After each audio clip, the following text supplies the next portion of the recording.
and we don't second guess. Unapologetic, we're bold and we're loud, shining light on the left shady crowd.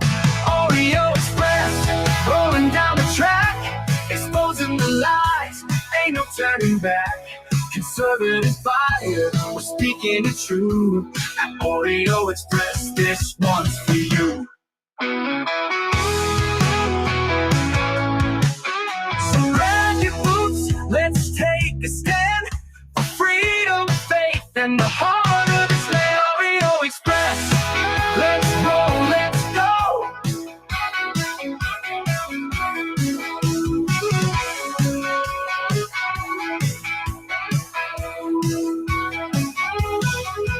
So grab your boots, let's take a stand for freedom, faith, and the heart of this land. Oreo Express. Celebrate our newest launch, Rev 7. I'm bringing you an amazing introductory offer, plus an exclusive overstock sale that you're not going to want to miss. Rev 7 is our premium energy drink that tastes great and gives you energy all day with no jitters and no crashes. That's because there's no sugar and no caffeine. I'm so sure you're going to love Rev 7 that for a limited time you can try our 3-pack absolutely free. Or check out our Percale bed sheets. I can't believe I'm even going to say this. Every color, every style, every size, only $29.88. So go to mypillow.com or call the number on your screen. Use your promo code to save 20% on our Rev 7 12-packs or try our introductory 3-pack absolutely free. And our Percale bed sheets, all sizes, only $29.88, even the queens and kings. Inventory is extremely limited, so order now. That's right, folks. You heard them. Order now. You got, what is today? The 4th, 21 days till Christmas. You probably only got like 7 to 9 days to order to get it to you before Christmas. Make sure you head over to mypillow.com. America first, America only company that we're proud to be a partner with. And you help us out here at the same time. Free shipping right now. If you head over to mypillow.com, promo code Oreo. You know what's weird? Looking kind of different here. Let's see. There we go. There we go. Forgot studio lights. It's kind of bright outside. It's been dark for a couple days, for almost a week now. It's supposed to be a little bit lighter on Tuesday, but here we are Thursday, finally getting some beautiful sunlight in between the gray. Welcome back, everybody. We have an epic show for you today. We're going to talk about the J6 pipe bomber, some of the things that the FBI has had since they came to my house back in January of 2021. And talk about, we even got some old clips from the old FBI director saying that Antifa or nobody from the left was involved, which we always knew was a lie.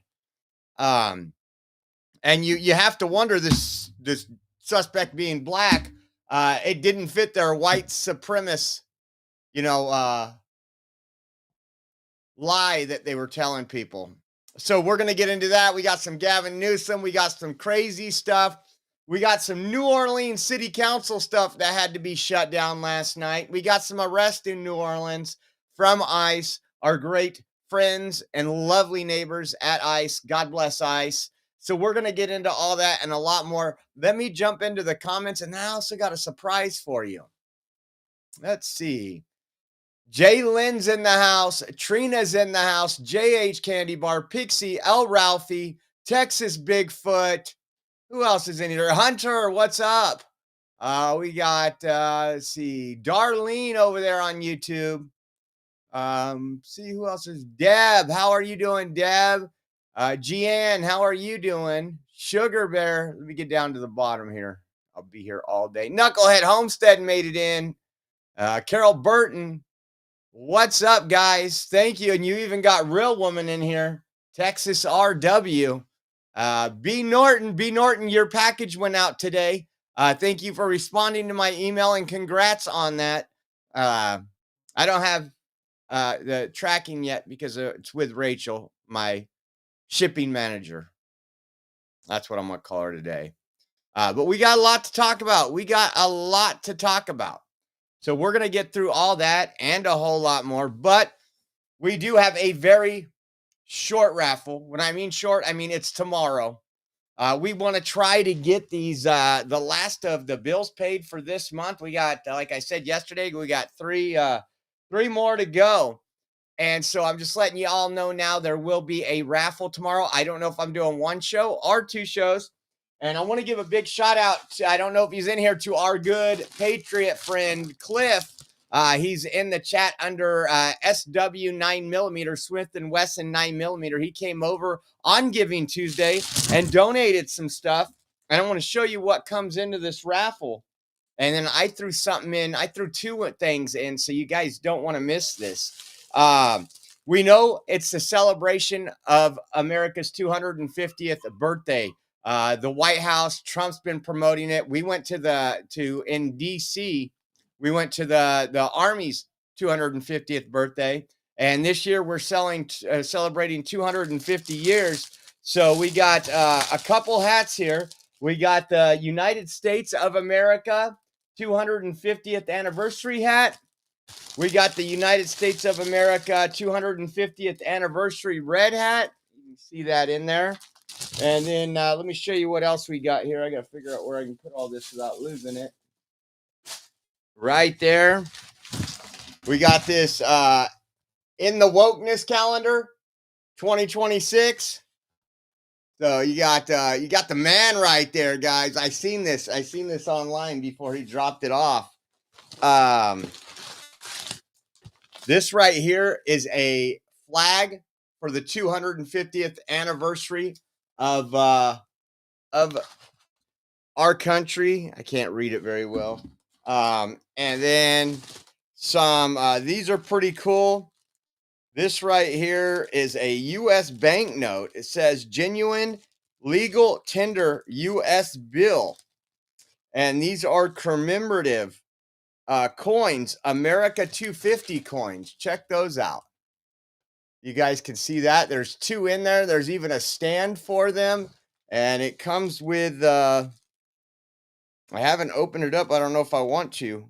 I'll lose it. But certificate of authenticity. This certificate of authenticity certifies the bill you received as genuine legal United States currency. I should have took one out and kept one for myself and just did one in here, huh?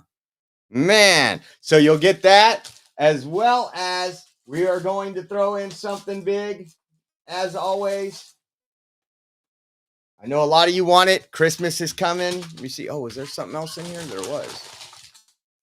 And a couple of Christmas ornaments. I think one or two.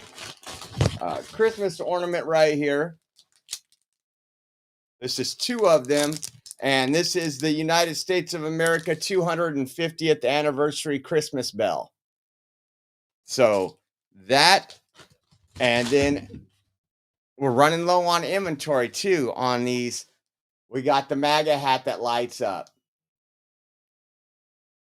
So if you want to get in, every donation of $10 gets you one entry. If you do $30, that's 3 entries. We're doing the raffle tomorrow. So this isn't a week long. This is, we want to get, hopefully the bill's paid by the end of this weekend so we can start focusing on next month and some travel and some car rental so we can chase some police calls. So if you guys want to get in, that's the raffle. All those items, I'll say it again in about 30 minutes. But again, if you guys want to get in, Venmo at Oreo Josh, Cash App, $Oreo Army, GiveSendGo.com/Oreo 2024. And we also have our Zelle link provided. If you do mobile or online banking, you can head over to your app and transfer it to Pure Patriot 559 Pure Patriot 559 at yahoo.com. And again, we prefer those methods. We will accept Rumble Rants and the Super Chats at $10, but I don't get that money for quite a while. Super Chats I don't get for a month. And if I do a cash out on Rumble, it takes about 11 days for me to get that. So we want to, and that's all the 250th anniversary stuff. Thank you, Cliff. Appreciate you. And thank you to all the supporters that help us out.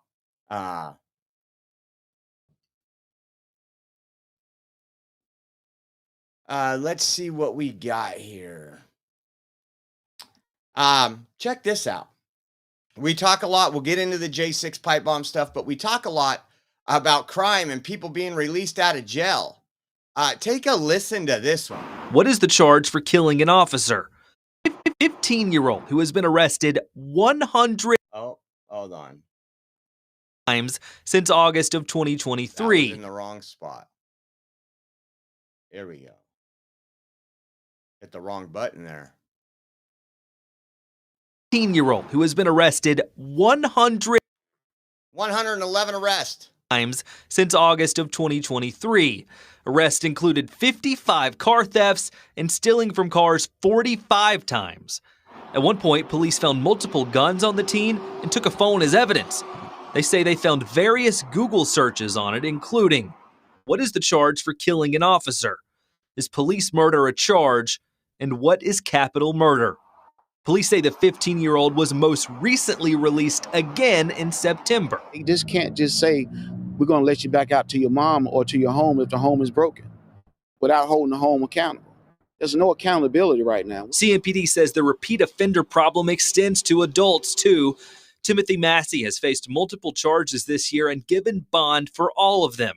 One included possession of a weapon of mass destruction, which allegedly ended up being an altered pistol that could fire automatically. Most recently, he's accused of shooting into motel rooms and cars on Reagan Drive, just steps from where Robinson says problems persist.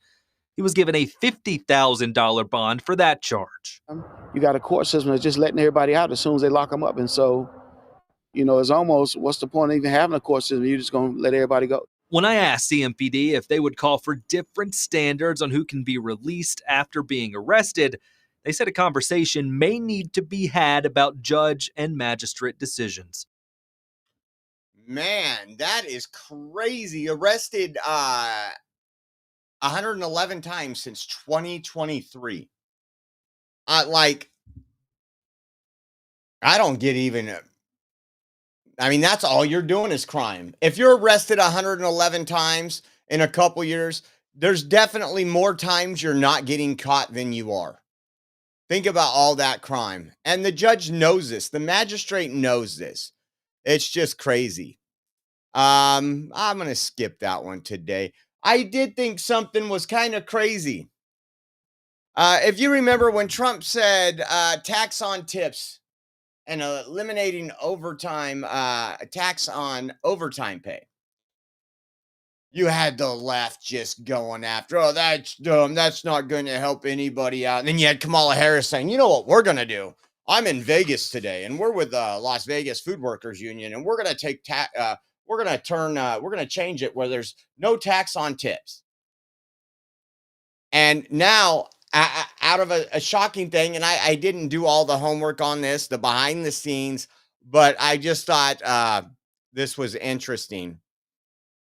Katie Hobbs, the governor of Arizona, in bed with the cartels, says my middle-class tax cut package will put more money back in the pockets of Arizonans by providing tax relief for seniors, eliminating state tax on tips and overtime pay, and increasing the standard deduction for joint and single filers.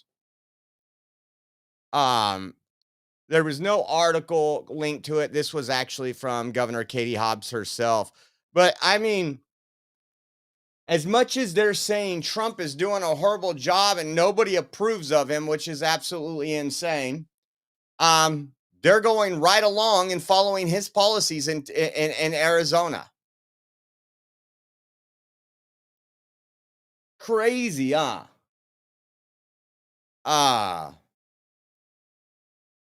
But good for Arizona. It's a step in the right direction. There's a lot of other crazy fees and taxes and regulations that Arizona needs to get rid of. They used to be a pretty bright red state. Now they are a purple state, probably leaning a little bit more darker purple than we want.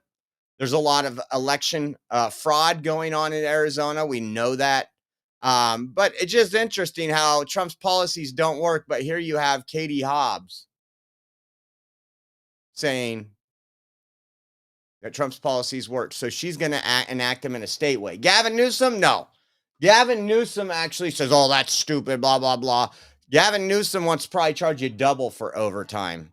That's what sucks, is when the federal government and you have a Republican like Trump in there and they say, we want you to have more of your own money, more of the money you make. And you have states like California saying, nuh-uh, nuh-uh. And we're going to talk about Gavin Newsom right now. Let me see if Jay Lynn's in for the raffle. Thank you, Jay Lynn. Let's see. And it looks like old Uncle Bill is in on the raffle. Again, this is only a 24-hour raffle. You have one day to get in, and I know a lot of you guys want that flashing MAGA hat. And a lot of the other stuff Cliff donated too. That's some pretty cool stuff. Let me see here. Yes, old Uncle Bill, thank you very much. Thank you very much. Gavin Newsom sent out a tweet. We kind of showed you a little bit about yesterday. But it says Donald Trump wants to ensure Americans pay more at the pump and China dominates the auto industry. Because he unleashed Karen. 5 raffles. Thank you, Karen, so much. Karen's in. Appreciate you, Karen. Thank you for all the support, guys. We want to get some of these bills caught up by the weekend. By the weekend. We're going to have some fun this weekend, by the way. We got the Christmas parade here this weekend, so that'll be good. It says Donald Trump wants to ensure more Americans pay at the pump and China dominates the auto industry. He just had U.S. automakers, the guy who runs Ford, Trump had in his office yesterday saying, thank you, Trump. Not only does this help us out, this helps out the consumer. You're going to be spending $1,000 less per new car. But Gavin wants to twist it. But he wants to twist more than this. You're not going to believe what he said. We covered it yesterday. We've been covering it weekly. That all those Palisade homes and all the homes burnt in the fire, that there's all this red tape. We've talked about LA, the LA City Council not approving whether they're going to waive the building fees or not, and the residents are like, please, our house burnt down. You said you wouldn't do this to us. Gavin Newsom said, oh, well, we're doing it. Gavin Newsom literally had the nerve to tweet this out, and I love Lee Zeldin's response.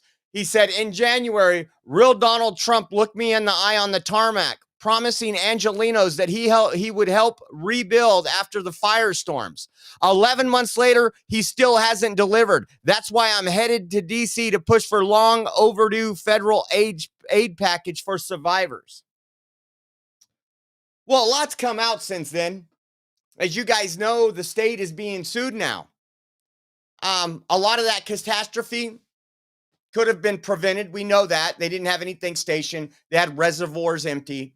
And then on top of that, there's some other things that have came out in a lawsuit. And so this is a typical Democrat. Create the problem like they're doing with healthcare. They create Obamacare, which needs billions and billions in subsidies. And when they set an expiration date for the end of 2025, which is going to raise all these government healthcare plans up 300-400%, it's a Trump healthcare problem, Republican healthcare problem. No. We never wanted it to begin with. The promise was, if we pass Obamacare, it'll lower health insurance premiums for everyone. It's skyrocketed them. And now it's coming to the forefront. Democrats are blaming Republicans. Republicans are like, hell, there's even a position, I think it was Rand Paul. I can't think it was Rand Paul. It could have been Rand Paul that got a tweet from Trump talking about having wholesale insurance where you can go to Costco and buy your insurance plan instead of all this stuff. Well, you got to wait till open enrollment and you got to do this. You know what? Just have it sold on the free market like it should be, which lowers the cost where there's competition. But no, that won't insure the illegal aliens. So after he's blaming Trump for Los Angeles not being rebuilt because there's a lot of pressure on them. They're doing, even liberal news is down in LA showing you pictures where stuff isn't even cleaned up completely. And then Lee Zeldin posted this, and I love this. The EPA completed its historic phase 1 hazardous material removal in record time, under 30 days. The Army Corps then fully completed its phase 2 debris removal. The federal government under President Trump completed all the necessary steps to allow California's families and businesses to rebuild. The holdup is entirely, totally, completely waiting on California's local and state politicians to allow residents to rebuild.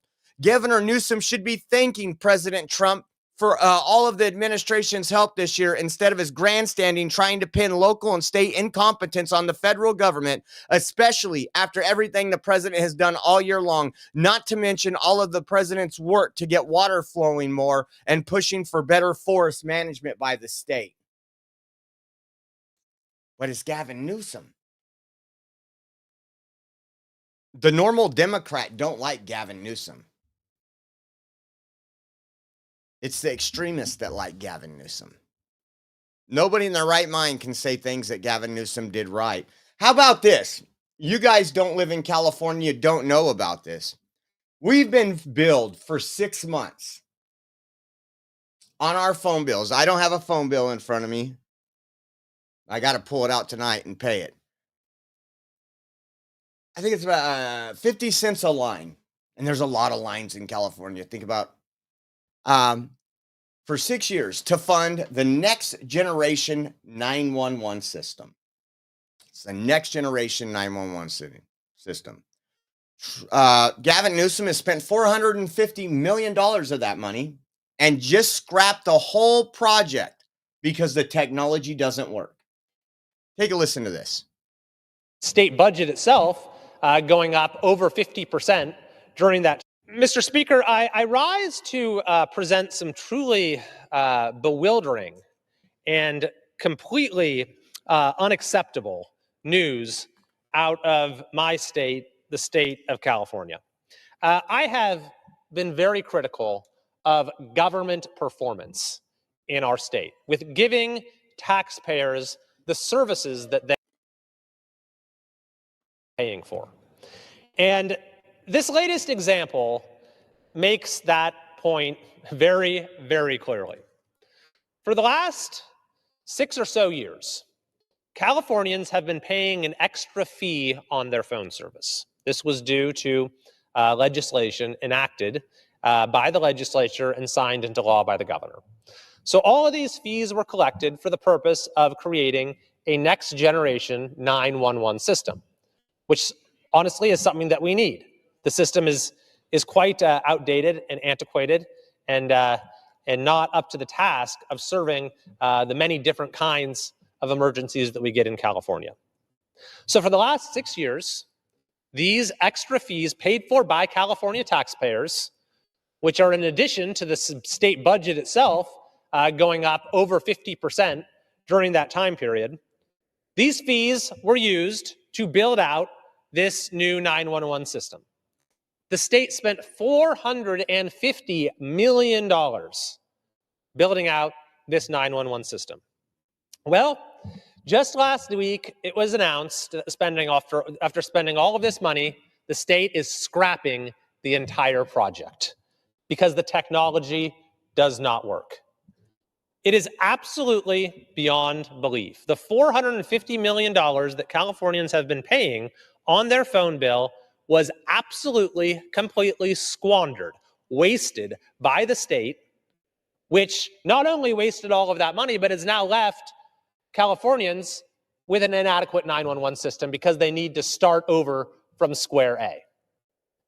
This, Mr. Speaker, is an example of how the failures in Sacramento that have degraded the quality of life for people throughout our state are not a matter of Democrat versus Republican, but simply a matter of competence, of basic government performance, of serving the people of our state, as opposed to serving other agendas.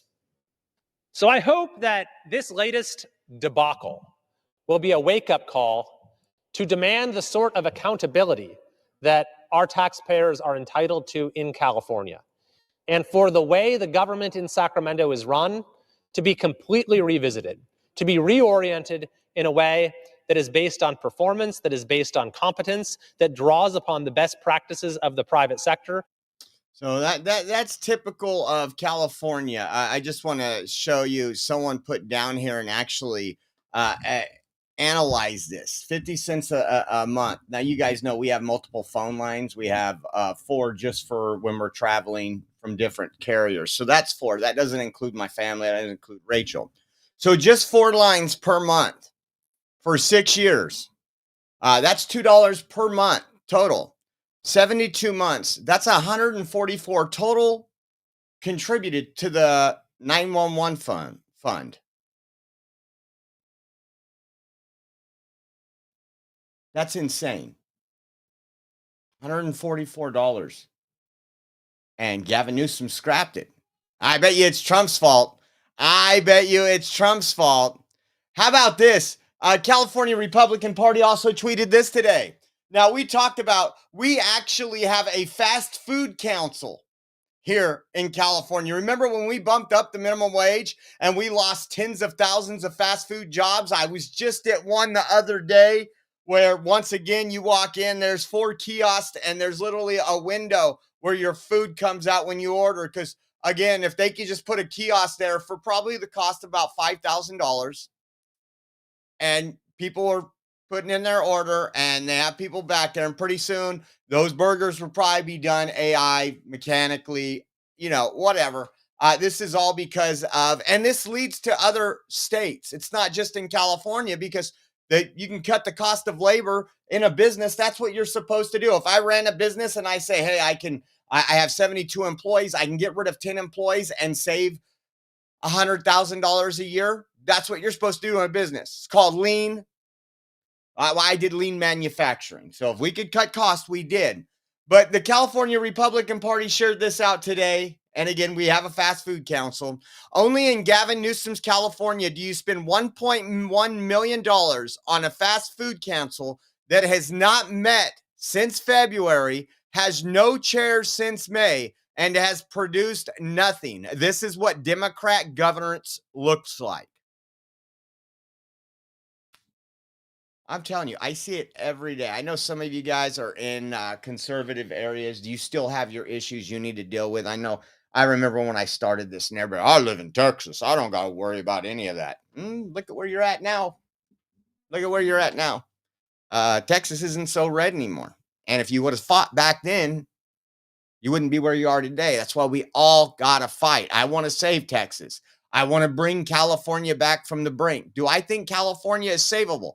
I do not at this point. I think it's going to have to collapse on itself before it can be rebuilt. Sometimes you got to hit rock bottom first. Texas, savable. Many other states, savable.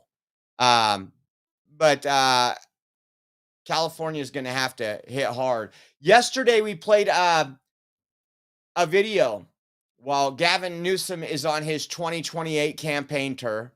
And he was bashing Trump again, and they was putting armed soldiers on the streets. If you've seen California, you would want armed soldiers too. You would want real soldiers. You would want shoot to kill soldiers, because we love our criminals so much we don't want them in jail. Holly Berry is going viral. She was at that same New York Times summit, and I want you to listen to what she said. Gavin Newsom has back in.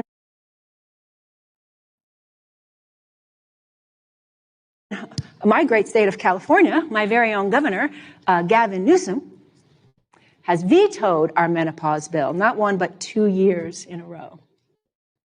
But that's okay, because he's not going to be governor forever. And with the way he's overlooked women, half the population, by devaluing us in midlife, he probably should not be our next president either. Just saying. I need every woman in this country to fight with me. But the truth is, the fight isn't just for us women. We need men too. We need all of the leaders, every single one of you in this room. This fight needs you.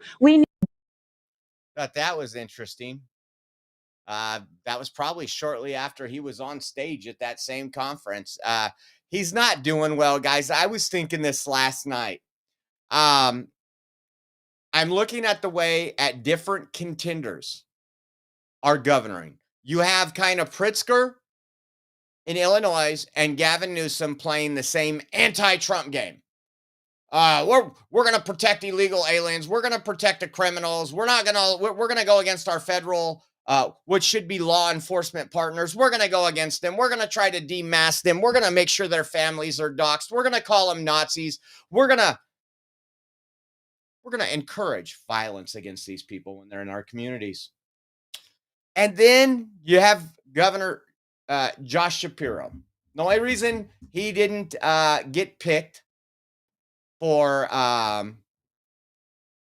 VP when they did the coup, and he was a big name up there, and we even seen this from some of those on the left and some of those that have detracted from the left, was because he was Jewish, and the far left wouldn't like, because they're racist.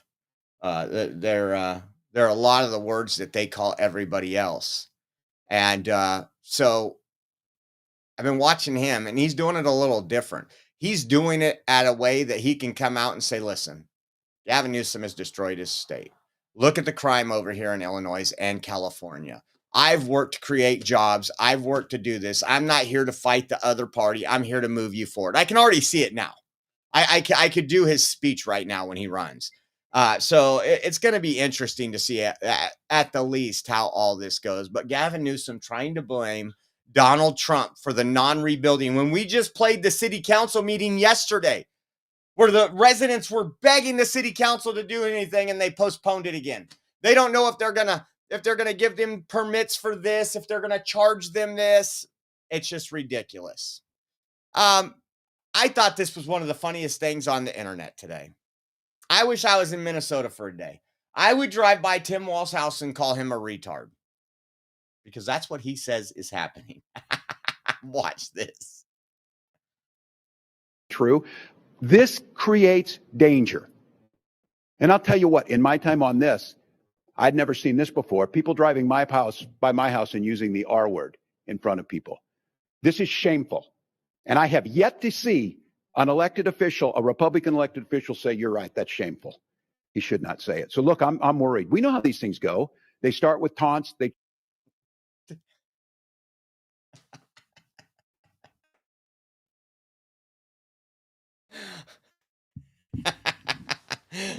I wish I could just set up a hidden camera and see, because it's a lot of people driving by his house calling him a retard. Because, I mean, he is. He's a retard. That doesn't mean he's developmentally disabled. There's a difference. Retard is something that we used forever, and it was never a bad thing until political correctness, and we put men in women's restrooms. So they're all equivalent. I want video of it, guys. I would pay for video of that. Oh, man. Just set up a little cam right there. One of those trail cams.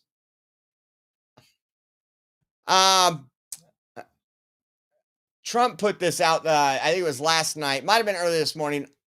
I got a lot going on. But he put out this True Social. Says the sleazebag governor of Colorado, Jared Polis, refuses to allow an elderly woman, Tina Peters, who was unfairly convicted of what the Democrats do, cheating on elections, out of jail. She was convicted for trying to stop Democrats from stealing the Colorado votes in an election. She was preserving election records, which she obligated to do under federal law. She now has served more than 1 year in jail and has 8 years to go. On top of everything else, she is a cancer survivor.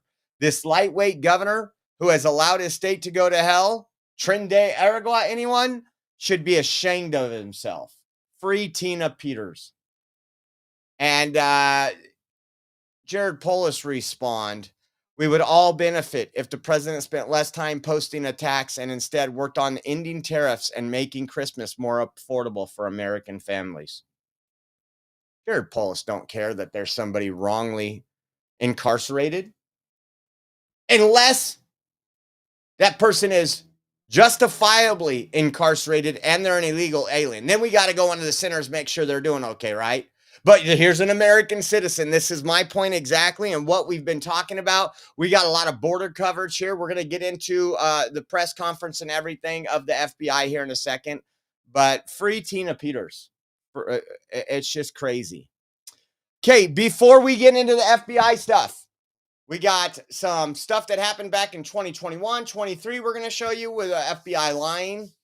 We're going to show you the press conference. We're going to show you some of what was filed today, how they tracked this person down. They've had the information the entire time. And we'll get into that. But first, if you guys weren't here at the beginning, we have a raffle going on. We're doing it tomorrow. So it's only a 24-hour raffle. So if you want a good chance of getting in, get in. Every $10 donation gets you one entry. One of the items, of course, will be the flashing MAGA hat. Check that out. I'll be wearing this out at the Christmas parade on Saturday. So we're going to be lighting up. We got our own Christmas lights. That will be one of the items. And then our good friend Cliff donated some stuff. This right here is it's all for the 250th anniversary of America. Our birthday's coming up. This is the 250th year to celebrate American independence.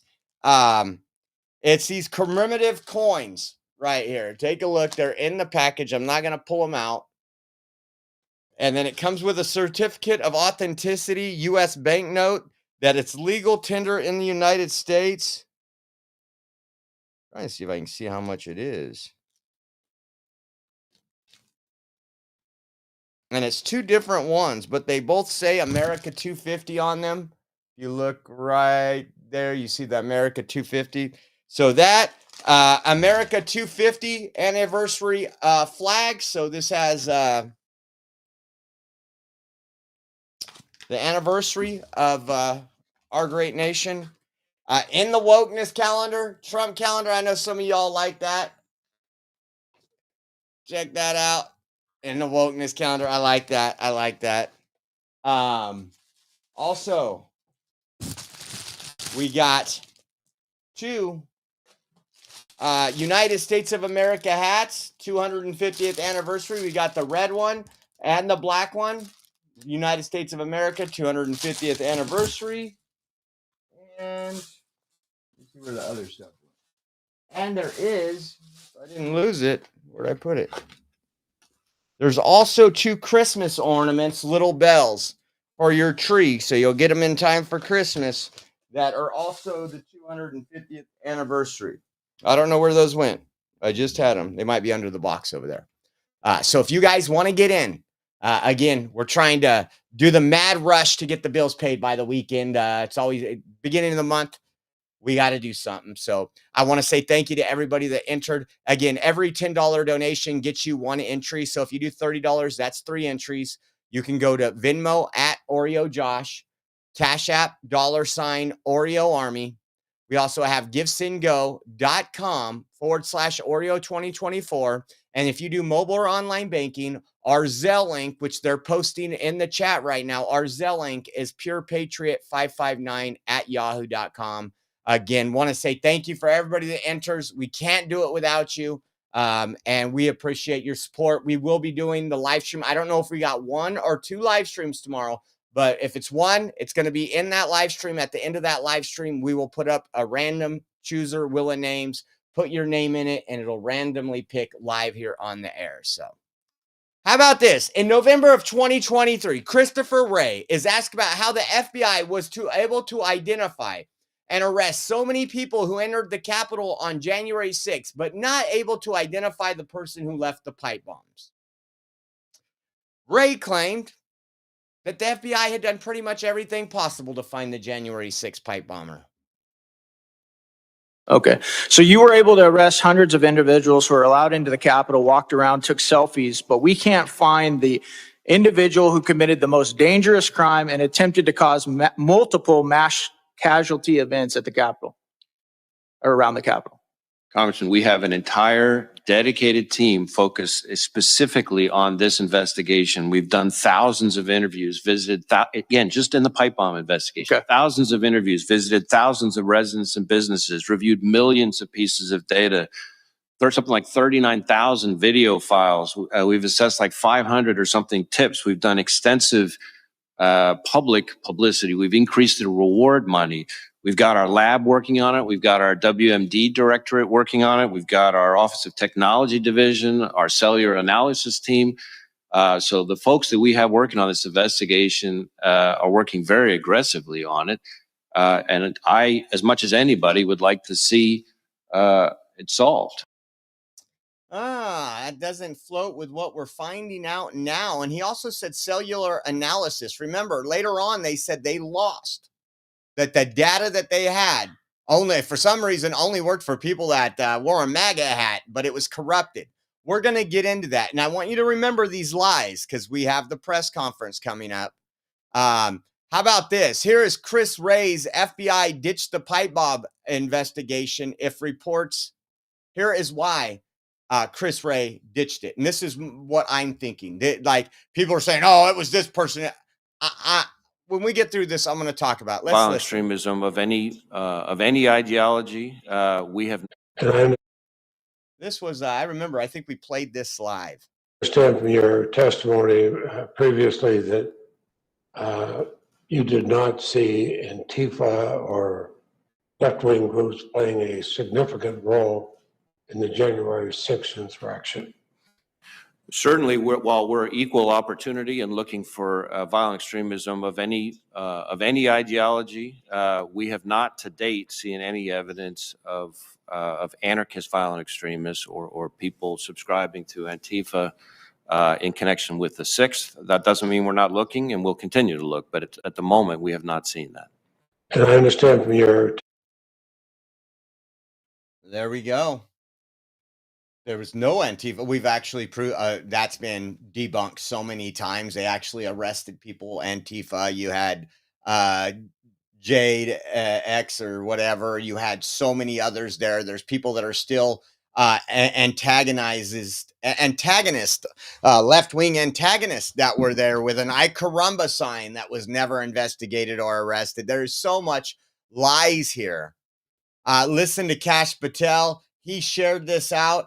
And he said, FBI team rebuilt the entire investigation, reworked the evidence, deployed new techs, and executed a plan that finally brought the pipe bomb suspect into custody. It says FBI Director Dan Bongino led from the front and our agents delivered. Let's go to the next one. Listen to this right here. In terms of, the sequence of events that's sort of been, up in the air again, especially online. So, there's been some, uncertainty, certainly online. So I don't know what's real and what's not. Sometimes it's a little.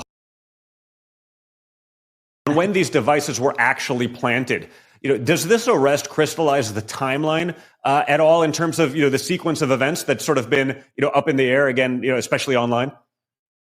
It absolutely does. And I don't want to get ahead of the Department of Justice, but you're going to see a crystal clear timeline and picture in the next 24 hours when this individual makes his presentment and first appearance in court, and we proceed with the paperwork to his arraignment. That's where key pieces of information are going to be made public for the first time, because that's where key pieces of information legally must be made public for the first time. And we're not going to disrupt that process, because that would hurt the integrity of the investigation. And most importantly, it would hurt the integrity of the prosecution that's upcoming.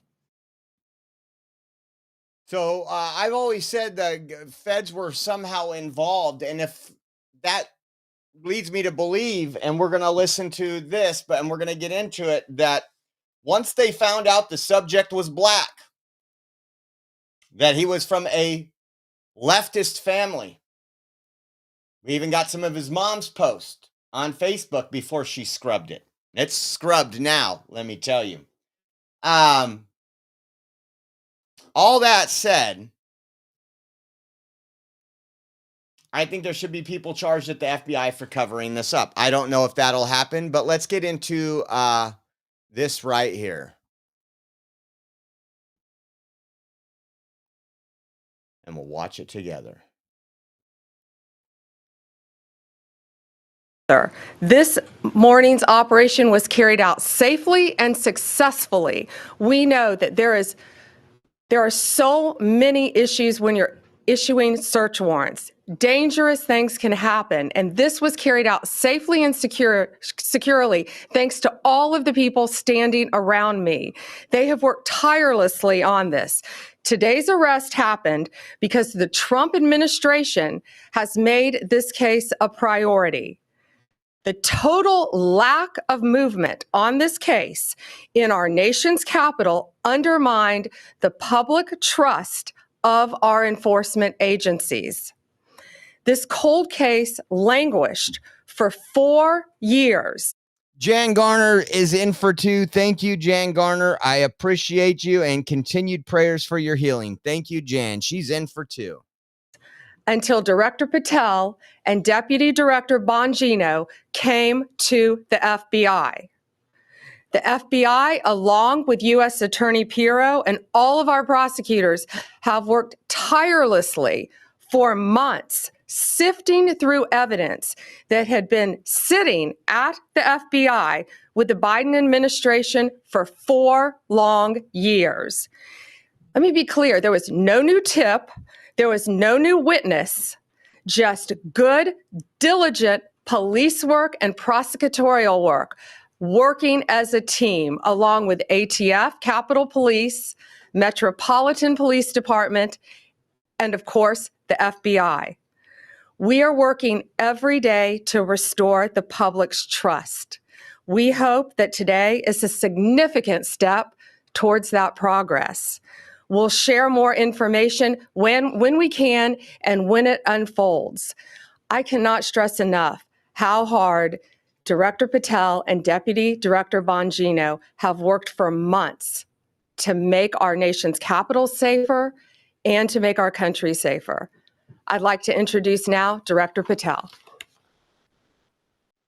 My energy bill dropped from $150 to $50 by doing this. My friends laughed at me when I spent $49. Thank you, General. When you attack American citizens, when you attack our institutions of legislation, when you attack our nation's capital, you attack the very being of our way of life. And this FBI and this Department of Justice stand here to tell you that we will always refute it and combat it. We will provide the safest country the nation has ever seen under President Trump's leadership here. And that's what we did here today with great resolve on a case of massive public importance, as it should be. An individual who is now alleged to have placed multiple explosive devices to blow up multiple people and multiple officials, innocent civilians, is now arrested thanks to the brave men and women of the FBI and the interagency. I want to take a moment to thank the Metropolitan Police Department, the United States Capitol Police, our brave prosecutors, the Department of Justice, and our leader, Attorney General Pam Bondi, and U.S. Attorney Jeanine Pirro, whose relentless work on this case made this possible. As the Attorney General said, we did not discover any new information. What we did, an investigation spearheaded by the deputy director and the ADIC of our Washington field office, brought in a new team of investigators and experts, re-examined every piece of evidence, sifted through all the data, something that the prior administration refused and failed to do. As a result of that, we generated numerous investigative leads, executed multiple legal process with our U.S. attorney partners, and came to this conclusion today. And that is why we were able to safely secure this individual into custody. Remember, we are dealing with an individual who is alleged to have made bombs. We cannot do this sort of takedown in haste because it endangers the lives of law enforcement. And this FBI will never allow the lives of law enforcement and our prosecutors to be put in jeopardy. This execution was flawless in terms of teamwork, resilience, and just a good old-fashioned way of police getting the job done. When you let good cops be cops, this is what happens. I'm eternally grateful to the team behind me, to the leadership at the FBI who made this possible. But I do want to highlight, when I introduced the deputy, he made this case and so many others, including Summer Heat, his priority to come in here and solve it for the American people. And today, I'm proud to stand here before you and say, we solved it. He will have his day in court. The American public and the world will learn even more information through the legal process. As we have committed under this Attorney General, we are the most transparent law enforcement operation in U.S. history, but we are also going to make sure accountability is delivered to its fullest extent. And that happens in the courts of law with our U.S. attorneys and our prosecutors. So we will divulge information when it is prudent and constitutionally permissible, while upholding the safeguards of this case to make sure that the people that this individual intended to victimize get the accountability they deserve. and most importantly, to deliver on President Trump's promise to secure our nation's capital and the rest of the cities in this country to make sure that Americans are allowed to go out free and securely in their neighborhoods, and that people around the world are allowed to visit our nation's capital. And they now have that trust thanks to the leadership of the FBI, the Washington Field Office. And I'm honored now to introduce to you Deputy Director Bongino, who spearheaded this investigation. Thank you all for being here for this critical investigation we've been working on for a very long time. We deeply appreciate it. Thank you for the kind words, Attorney General and Director. I appreciate it.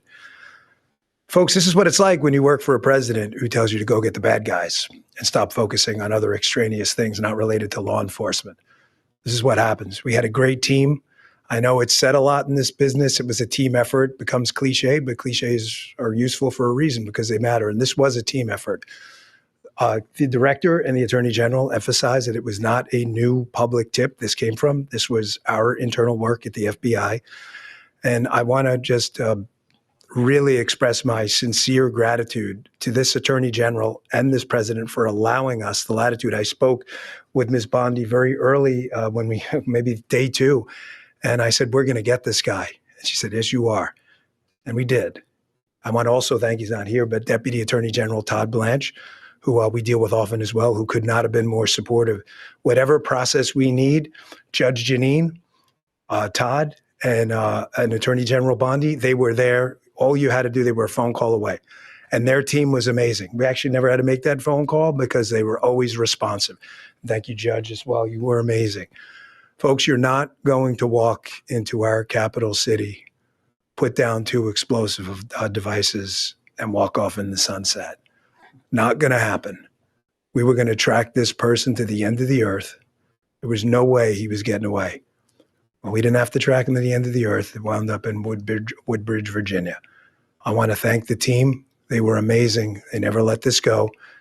Again, Attorney General Bondi, for your incredible support. Director Patel, Judge, I know they're giving me a lot of unnecessary credit, but make no mistake, they were intimately involved in this and were there for all of those supportive mechanisms. And I deeply appreciate it.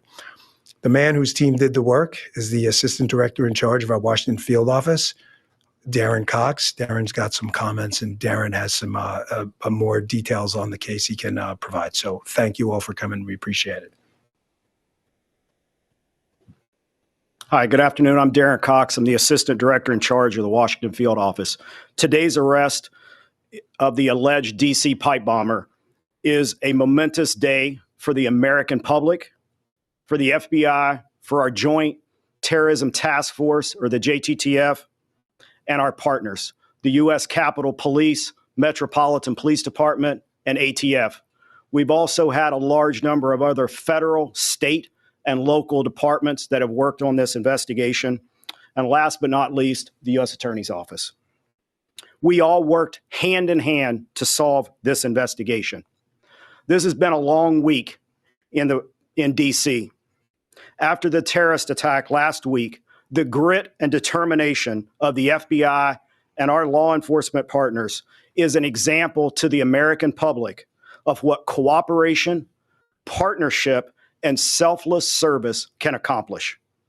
The amount of effort the FBI and our partners devoted to identifying the pipe bomber cannot be overstated.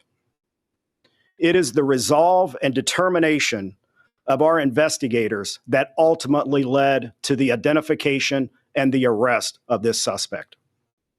We all know pipe bombs are dangerous, not because of the potential loss of life, damage to property, or injury that they can cause, but also because they are tools that terrorize our community.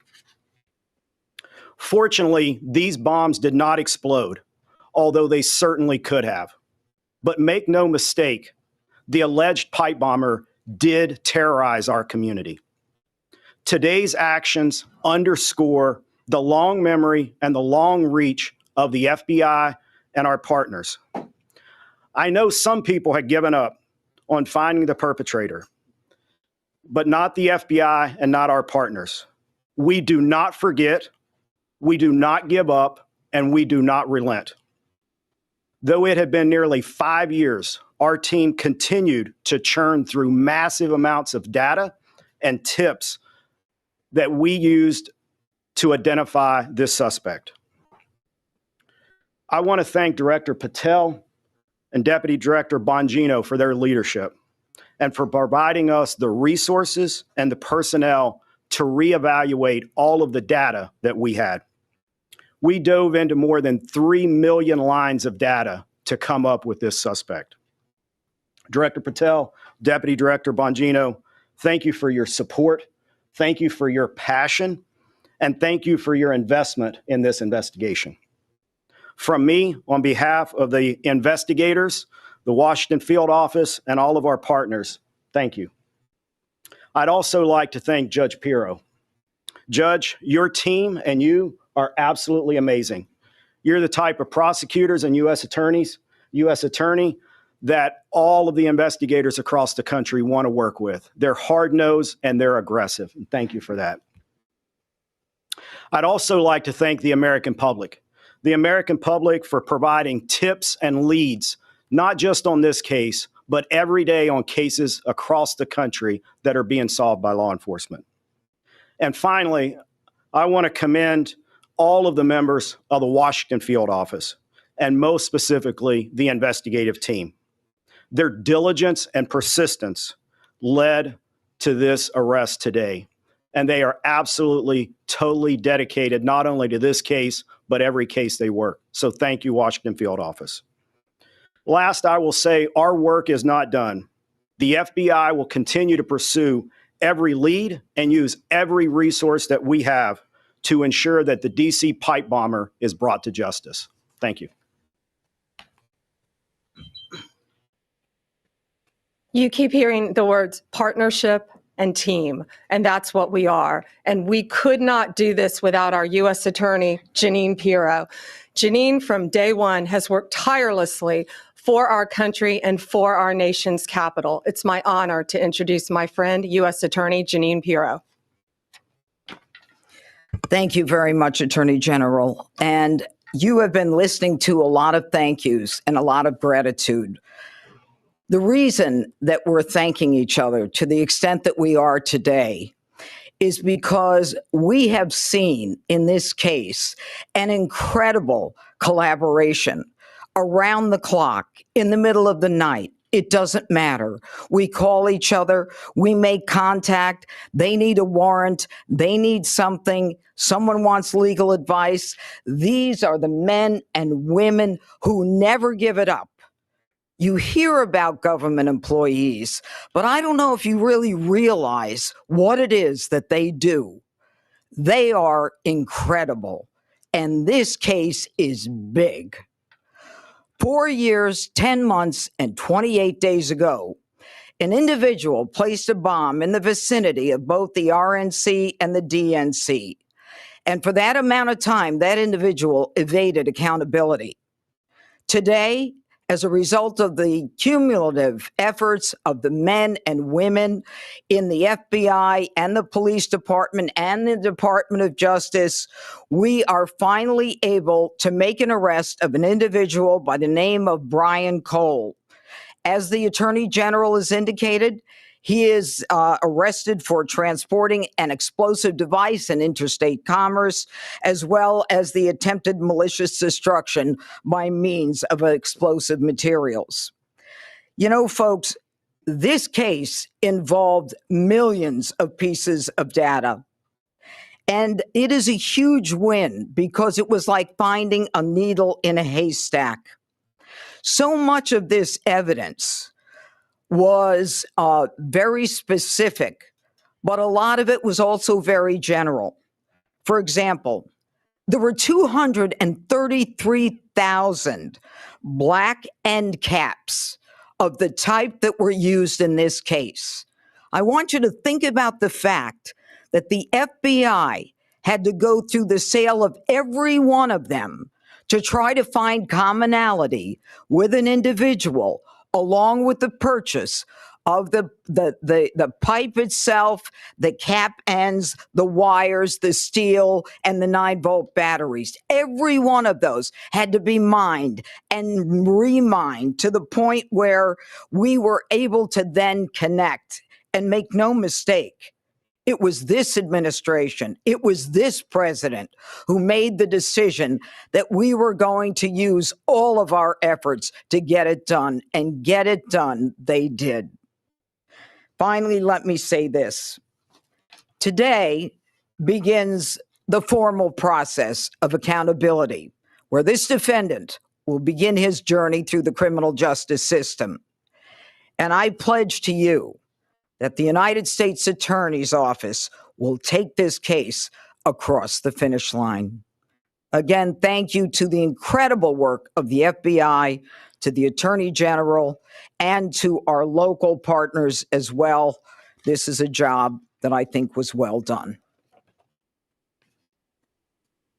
Thank you. President Trump's directive to all of us was to not only make America safe again, but DC, and to make it safe and beautiful. We could not have done that without our partnership with Mayor Bowser and Chief Smith. It is my honor to introduce Metropolitan Police Department Chief Smith. Good afternoon, and thank you, everyone. I am Chief Pamela Smith, Chief of Police of the Metropolitan Police Department.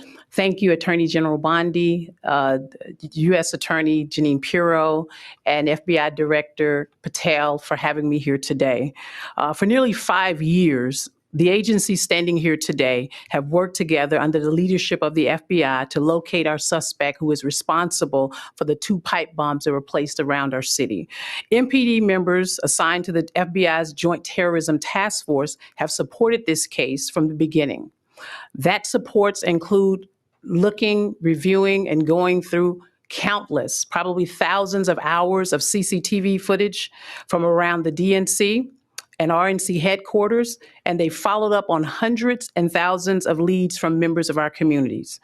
What I will say today is that Washingtonians can rest easier today knowing that the suspect responsible for this act is now in custody.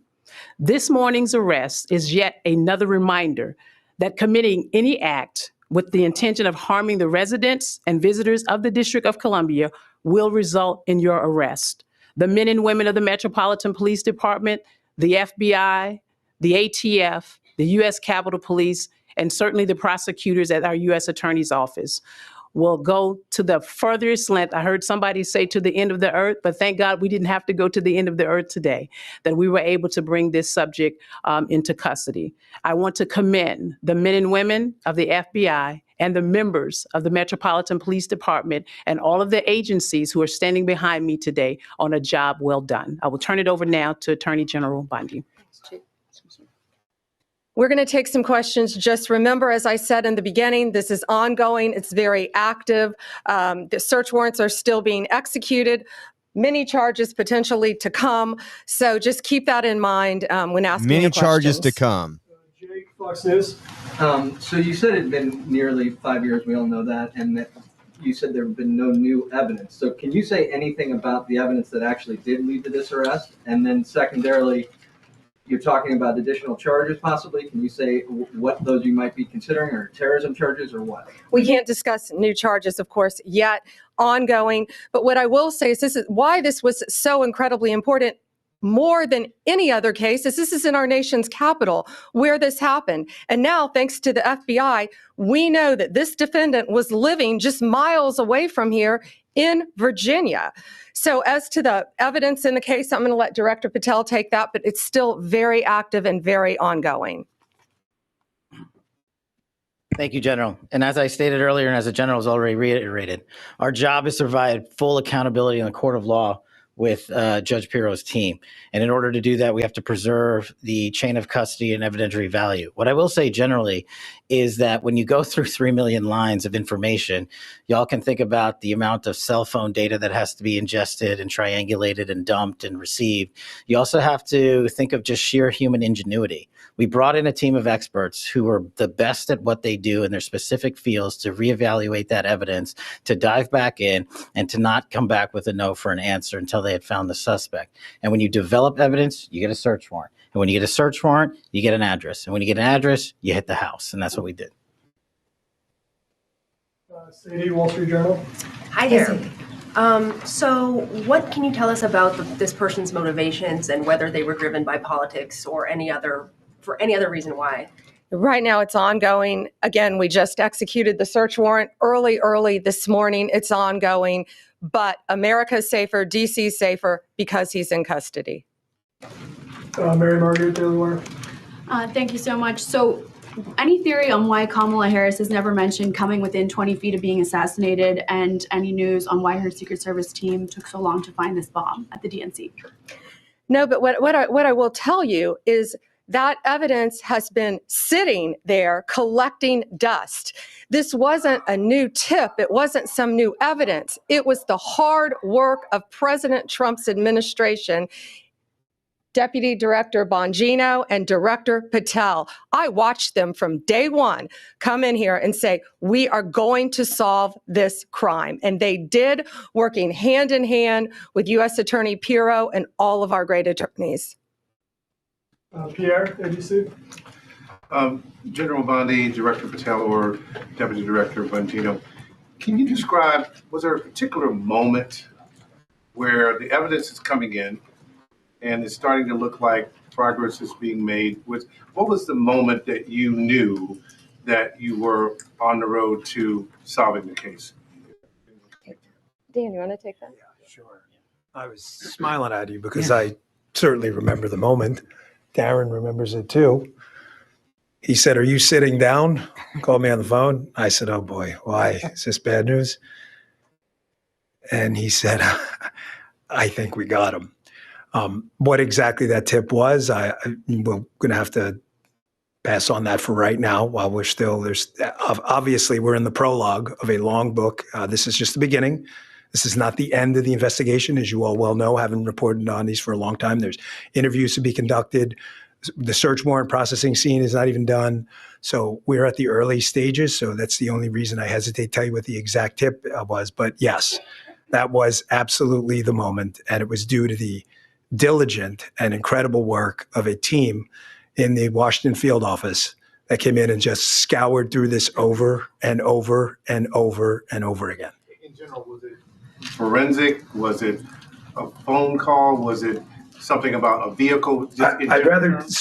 We'll just leave it generally forensic evidence. Yeah, it's fair enough to say. Excuse me, how long ago that was? I'd rather not say because of the ongoing interview process, and I don't want to. Yeah. I just want to add something to tell you how thorough this team was. That moment that was kind of like the aha moment, that wasn't the end. This team continued to work and work and work to get every bit of evidence that we could get. We didn't stop at that moment. And that's a testament to the fact that the team wanted every possible piece of evidence that they could gather. One more? One more, Kelly O'Donnell, NBC. Thank you so much. Have you recovered the notable sneakers? Have you done surveillance of this suspect from that aha moment to when you exercised the search warrants today?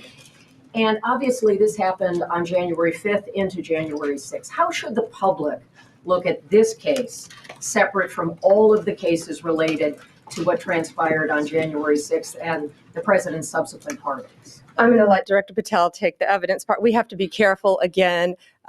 You've asked very good investigative questions, but this is ongoing, very active.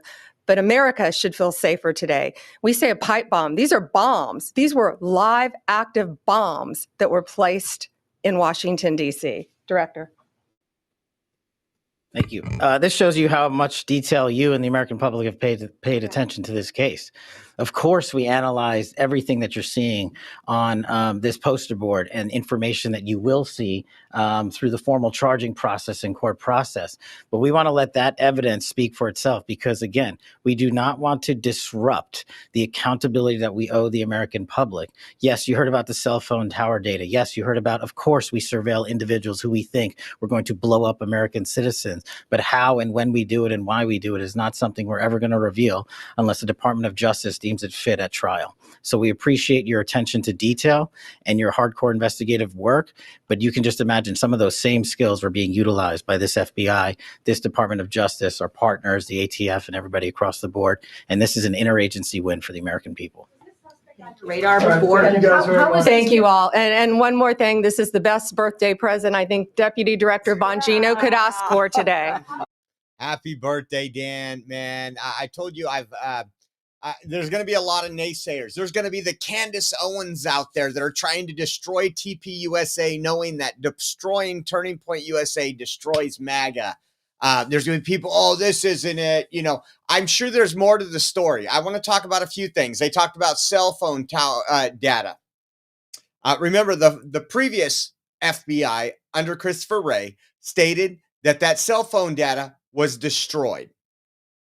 Kind of interesting how it wasn't destroyed. Now, that's where I think the cover-up comes is. What that the FBI knew who it was. And they're like, man, we've made this a white supremacist MAGA hat rally bomb. We can't just go out and find a black BLM supporter and say, hey, this kid planted it. This guy planted it. But another thing I want to tell you is Dan Bongino. Dan Bongino, if you watched and paid close attention, he was giddy inside. He wanted to get up and do jumping jacks right there. He's been talking about the J6 pipe bomb for so long on his shows before he was ever the deputy director of the FBI. He wanted to dig in these files so bad when he got in there. That was probably one of his biggest missions. And you could see it in him trying to keep his composure there. We're going to get into some more on this. Before we do, I want to give a shout out to a couple people that jumped in to the raffle through Rumble Rants. Shelly Rose says, hi, Josh, please enter 3 raffles for me, but put them in my friend Susan Spencer's name. I hope she wins a prize. Also, please read the email. Thank you very much. I will double check. I will have time tonight. Tonight is, I hate doing this, but it's Cowboys night. Dallas Cowboys are playing, and I made the whole night about eating dinner and hanging out in the living room and taking the night off. And we don't have no church. We don't have anything else. And whenever I do that, the Cowboys end up losing. I'm just going to tell you right now. When I put effort into them, they lose. When I ignore them, they win.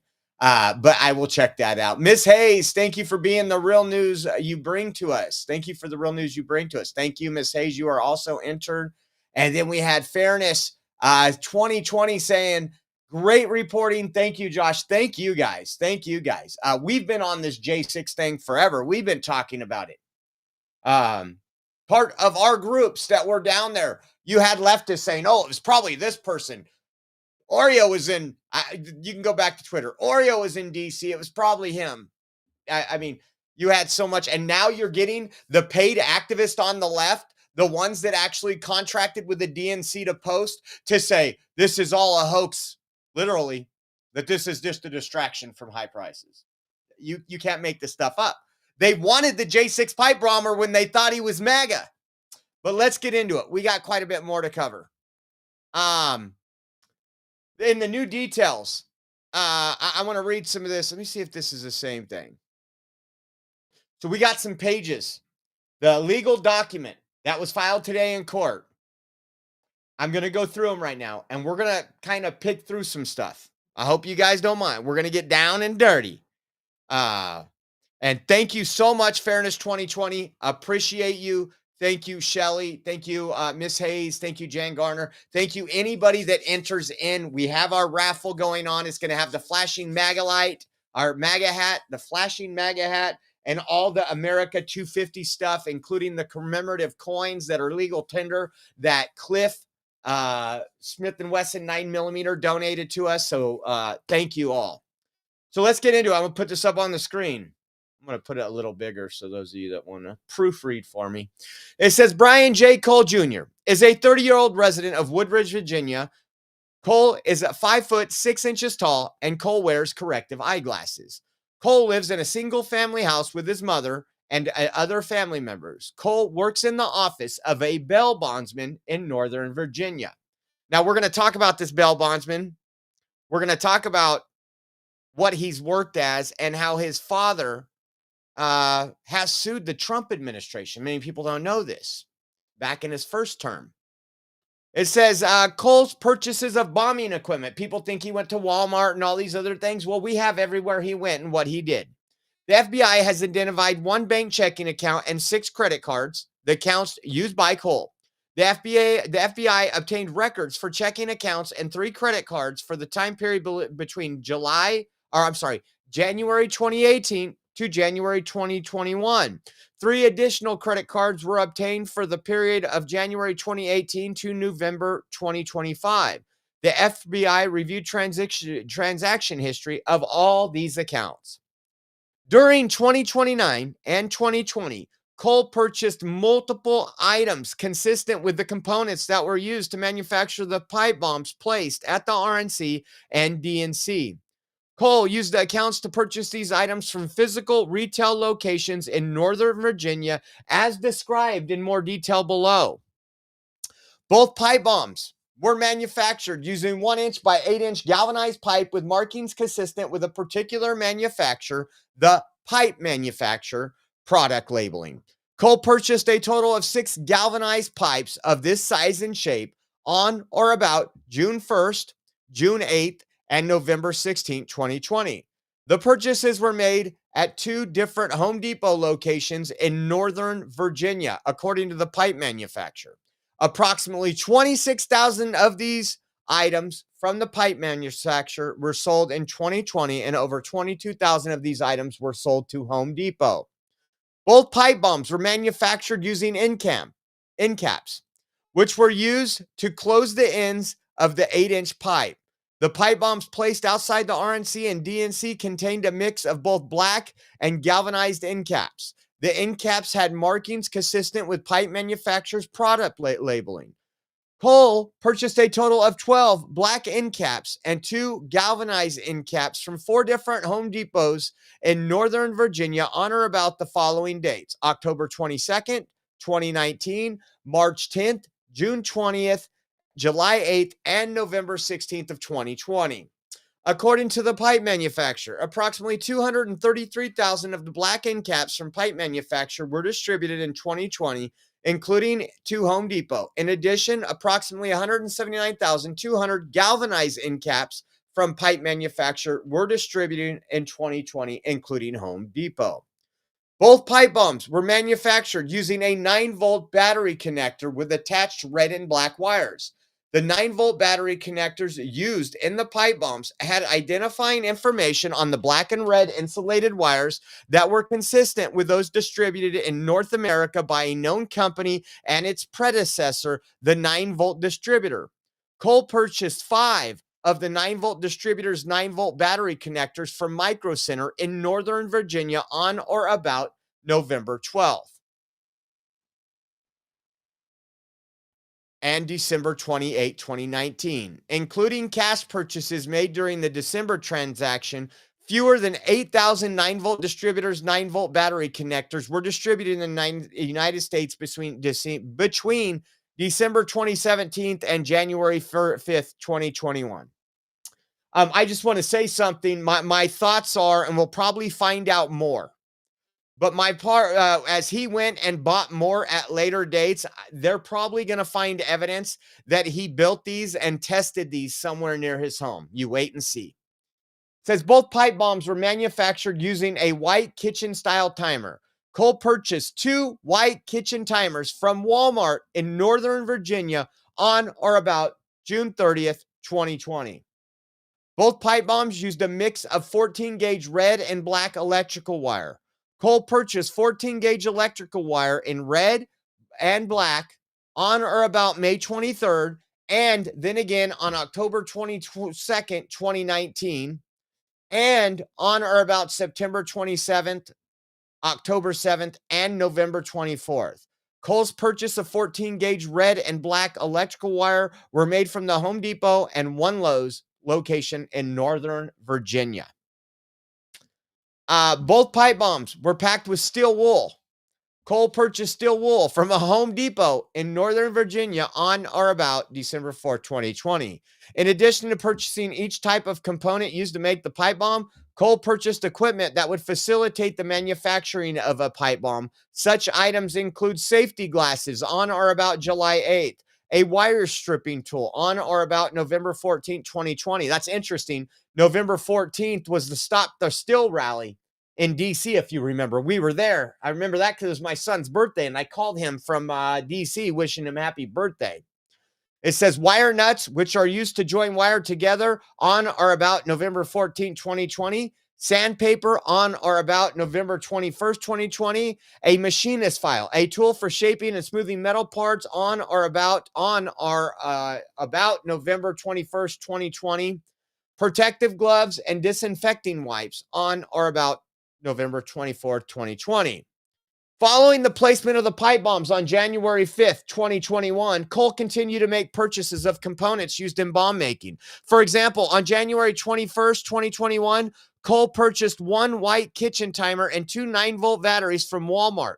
On January 22nd, 2021, Cole purchased two galvanized pipes measuring 1 by 8 inches and steel wool from the Home Depot. On January 22nd, 2021, Cole purchased two of a different kind of 9-volt distributors 9-volt battery clips from Micro Center. On January 23rd, 2021, Cole purchased various alligator clips from Home Depot. It says Cole's location on January 5th. Now we're going to get into the down and dirty.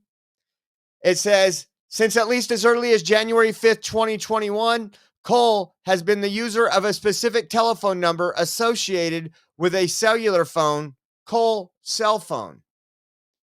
It says the FBI obtained historical cell site records associated with cell towers located in the immediate vicinity of the RNC and DNC for the relevant time period on January 5th, 2021. Historical cell site records associated with the cell tower provided location data for cellular telephones at specific points in time when the cell phone engages in transaction with the cell phone tower. Such transactions can include voice calls, text messages, or other data usage. Transactions involving data usage can include users' active use of a phone, example, navigating to a web page, and during a user's passive use of a phone, such as when an application on the phone refreshes data in the background. It says records obtained from the cell phone provider that provides service to the Cole cell phone included historical cell site records associated with the location of devices on the provider's network on January 5th, 2021. Provider's records includes location data for devices on its network that engage in transactions, including voice calls, text messages, and other data usage. I gotta breathe. Each of the provider's cell towers in the vicinity of the RNC and DNC have sectors that provide coverage for the particular tower. Each sector of a cell phone tower provides approximately 120 degrees of coverage. Due to real-world conditions and various forms of interference, the actual coverage on any particular day for a particular sector can extend beyond 120 degrees of coverage or be limited to less than 120 days of coverage. For each cell phone tower, providers' historical cell site records show that the particular sector that engaged in each transaction for each individual cell phone. The FBI Cellular Analysis Survey Team has analyzed the location of the Cole cell phone on January 5th, 2021. Provider records show that the Cole cell phone connected with provider cell phone towers consistent with the Cole cell phone being in the area of the RNC and DNC on January 5th, 2021. The Cole cell phone engaged in approximately 7 data session transactions with the provider towers between 7:39 p.m. and 8:24 p.m. Provider's historical cell site data shows that the specific tower for each of the transactions, along with the sector of the tower that engaged in the transaction with the Cole cell phone. The 7 transactions between the Cole cell phones and providers towers occurred at approximately 7:39, 7:44, 7:59, 8:14, 8:23, 8:24 p.m. and 2 transactions took place at 7:39 p.m. During this time period, the Cole cell phone had a transaction with 5 different sectors on provider cell towers. At approximately 7:39 p.m., the Cole cell phone interacted with a particular sector of provider tower 59323, which faces southeast approximately 120 degrees from its location at 103 G Street, Southwest Washington, D.C., Sector A. Also, at 7:39, the Cole cell phone interacted with a particular sector of provider towers 126187, which faces east approximately 90 degrees from it. It says, in the provider published tower list in February 2021, which is the first published listing of this tower, the provider listed this particular sector of provider towers as facing north. It says Cole is the registered owner of a 27 Nissan Sentra with Virginia license plate. On January 5th, 2021, at approximately 7:10 p.m., Cole's Nissan Sentra was observed driving past a license plate reader in South Capitol Street exit from Interstate 395 South, which is less than 1/2 mile from the location where the individuals who placed the device was observed on foot near North Carolina and New Jersey avenues. Southeast at 7:34 p.m. Approximately 5 minutes later, at 7:39:27 p.m., the Cole cell phone began to interact with provider towers in the area. The FBI has analyzed Cole's purchase history associated with the accounts between January 2018. Let's see. Approximately 3 weeks before the pipe bombs were placed on or about December 14th, Cole made purchases at a restaurant located near 1st and D Streets, Southeast. The restaurant is located across the street from the Rumsey Court and on D Street, Southeast. Conclusion. Blah, blah, blah. So, now, first, the obvious, right? The FBI has had this information all along. They didn't uncover anything. They just went back and did the job that the original FBI should have done. I'm sorry, this is going to be a cover-up. Do I think other people worked with this guy? I don't know yet. I don't see a reason to. Like, you don't think somebody, but we're going to get into more details. We always do. We're going to get into the thick of things. We're at an hour and 26 minutes. It's going to be a little bit longer than usual. What else did we have?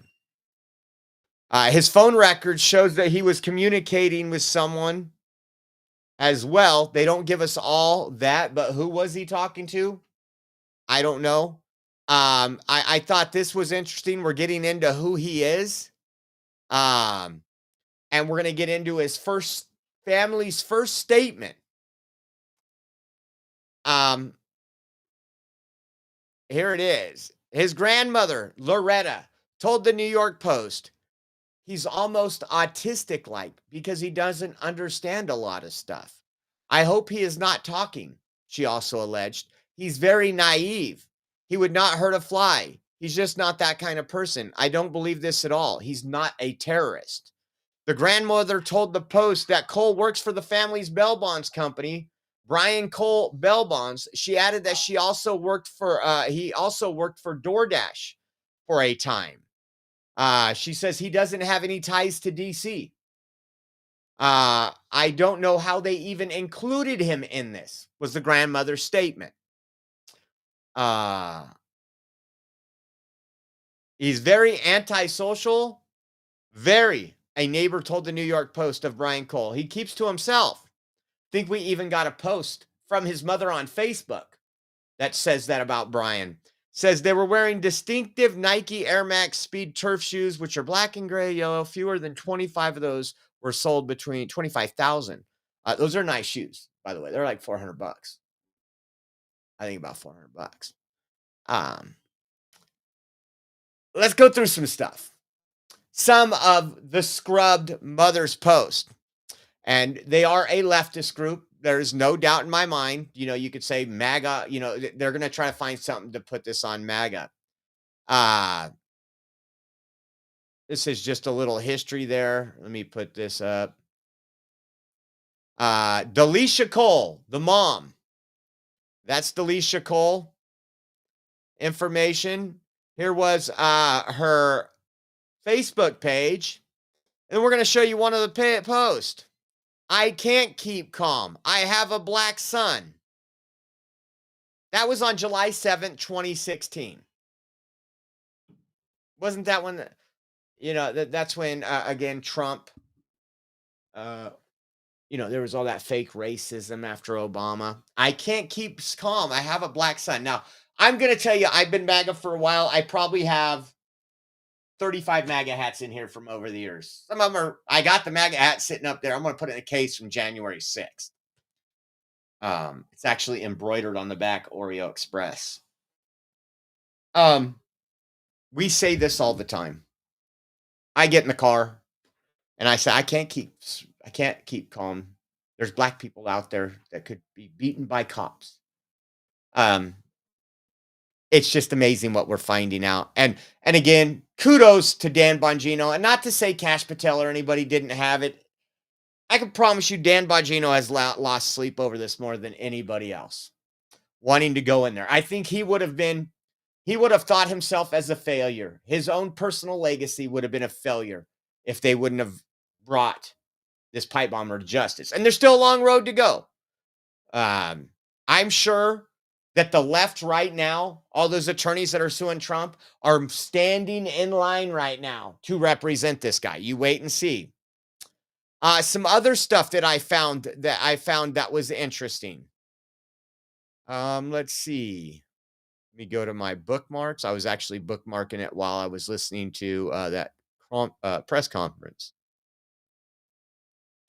Pipe bomb. Brian Cole Jr., the 30-year-old Virginia man, was arrested for placing pipe bombs outside the DNC headquarters. Ran statewide bail bonds with his father, which specialized in freeing illegal aliens from ICE custody, and sued the Trump administration's DHS in 2019 over alleged discriminatory practices, losing the case on November 10th, 2020, just weeks before the bombing. You probably won't hear that on CNN. Probably won't hear that on your 5 o'clock news. Actually, if you go back and look for the media coverage of the J6 pipe bomb when they were saying it was MAGA, when they were even saying it was Marjorie Taylor Greene, that Trump did this, you guys remember. And see what the coverage is now over the next couple of weeks. It'll almost be silence. I promise you. What else was the other one? Here's a picture of them. Side by side. I think I had that picture too from the Facebook. Christmas tree lights popped on outside because the 4:30 timer went off. Hold on. There's some family pictures right here. Here's what we talked about, that they said that he kept to himself. Somebody, they put up a picture and they asked, where's little Brian? Hey, Chris, Brian doesn't like to go anywhere, so we left him at home. And Chris responded, sounds like him, smart guy. And they both laughed. Now, we heard the grandma say something similar. There's already going to be interesting. Here's another picture of the family. It's one of those photos. I have one of these with my family where you go put on that outfit really quick and you take a picture, old Western style. Let me see what else there was down here.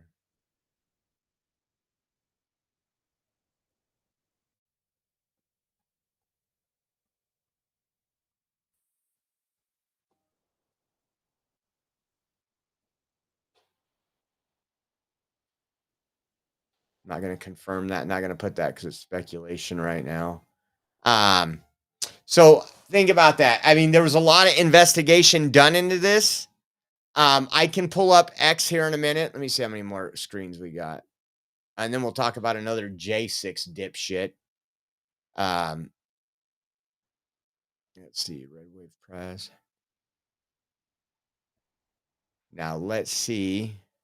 I'm just going to put pipe bomb in here so you can see what the leftist DNC people are trying to say if it comes up.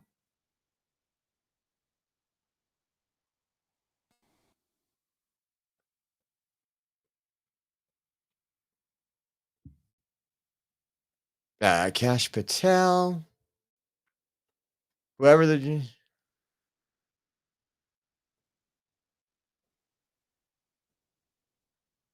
Let's see.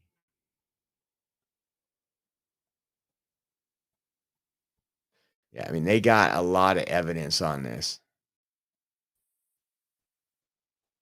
And what's interesting is they were also asked a question, why hasn't Kamala Harris commented on this? Because it was supposedly Kamala Harris walked 20 feet away a distance from the pipe bomb. Why hasn't the Democrats came out and said, congratulations, we've arrested the pipe bomber. The FBI's did the job. You're not seeing that. They didn't want this because they knew he wasn't MAGA. And everybody's saying the pipe bomb suspect didn't fit the DOJ narrative for the Biden regime, so they just decided to bury the entire thing. What, you know, Merrick Garland needs to be held accountable. If there's a cover-up. Now, let's go a little deeper. Did this person work with or interact with anybody else, any federal agency? We know that his parents didn't like Trump. They know that they were a Black Lives Matter family. We know that his dad sued the Trump administration and lost that lawsuit just weeks before. Is that all it takes? Was this guy truly a lone wolf? Let's just say a lone wolf. When you look at his purchases, I'm saying I'm not a pipe bomber.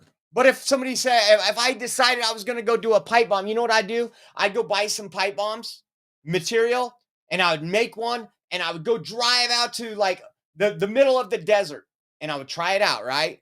Because if I want it to work, I'm going to try it out. If you look at his timelines of buying things, it wasn't like somebody said, here's your pipe bombs. No, he bought the material. Do you guys get where I'm going with this? But was the cover up and the people working with him after they found out? I mean, they've had this information for a while. They had him on CCTV. They had his vehicle entering DC. They arrested every single January 6er you could think of, or at least came to their house within weeks. They were at my house on, I'll pull this up really quick. I think I have it in my photos here, and I used to not be able to pull up my photos because they would take too long. But now that we have a new computer, we can do this. See, this is all by date. Let me go back. That was 2021. Got a lot of stuff. March.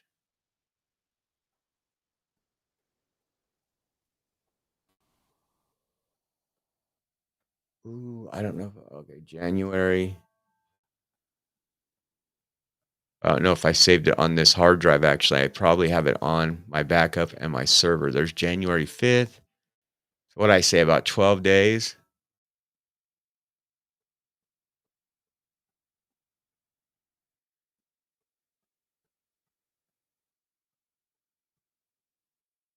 Where the hell is this?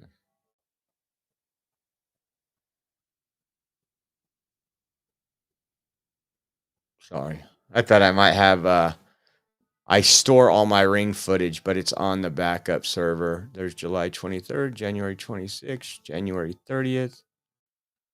It would have been anywhere. But anyways, they couldn't have done that with him.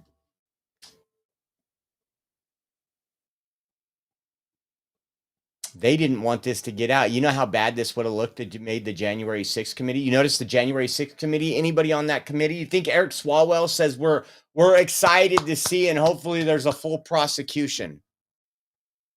Let me see. I can't find anyone. I see ABC News saying This was Massey, who on the I am lack not of a fan diligence. of. It's somewhat of a Does distraction some good stuff. from what you all should be reporting on. You should be. It's somewhat of a distraction from what you all should be reporting on.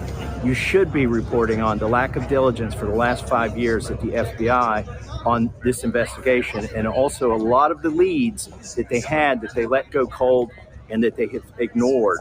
And the improbable coincidence of the Capitol Police counter surveillance team that went to 2 pipe bomb locations within 15 minutes of getting out of their car that the pipe bomber had visited the night before. Chad, have you seen any press release from the FBI? They're going to have a press conference this afternoon. Okay, great. That's when it would be appropriate to comment. But you don't know. But what you heard so far, you don't know if that syncs up with what they're going to say this afternoon. What I know comes from 2 different whistleblowers. And one of the whistleblowers is an absolute traitor, Kyle Seraphin or whatever. So it sounds like you're a little suspect of what they might present. I am a suspect if it doesn't incorporate other facts that I know about. So we'll see. If it's like a single person acting singly without coordination among other people, I am very suspect. Yeah. And then, sir, just So that was his comments before the charges and the press conference.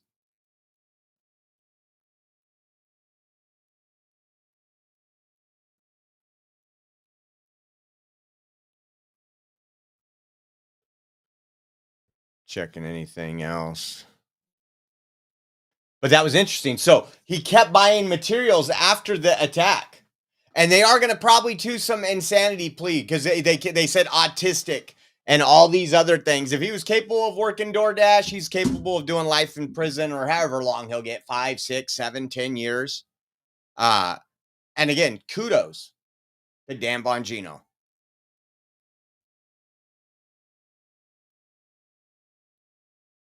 I mean, they had each one of his purchases. Let me see what else pulls up.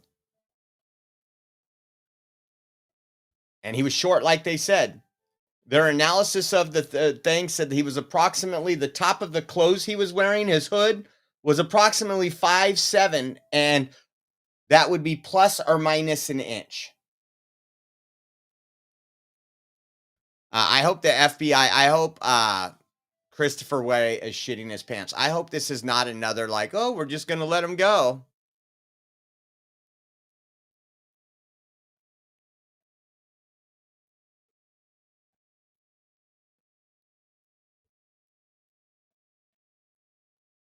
Meet suspected.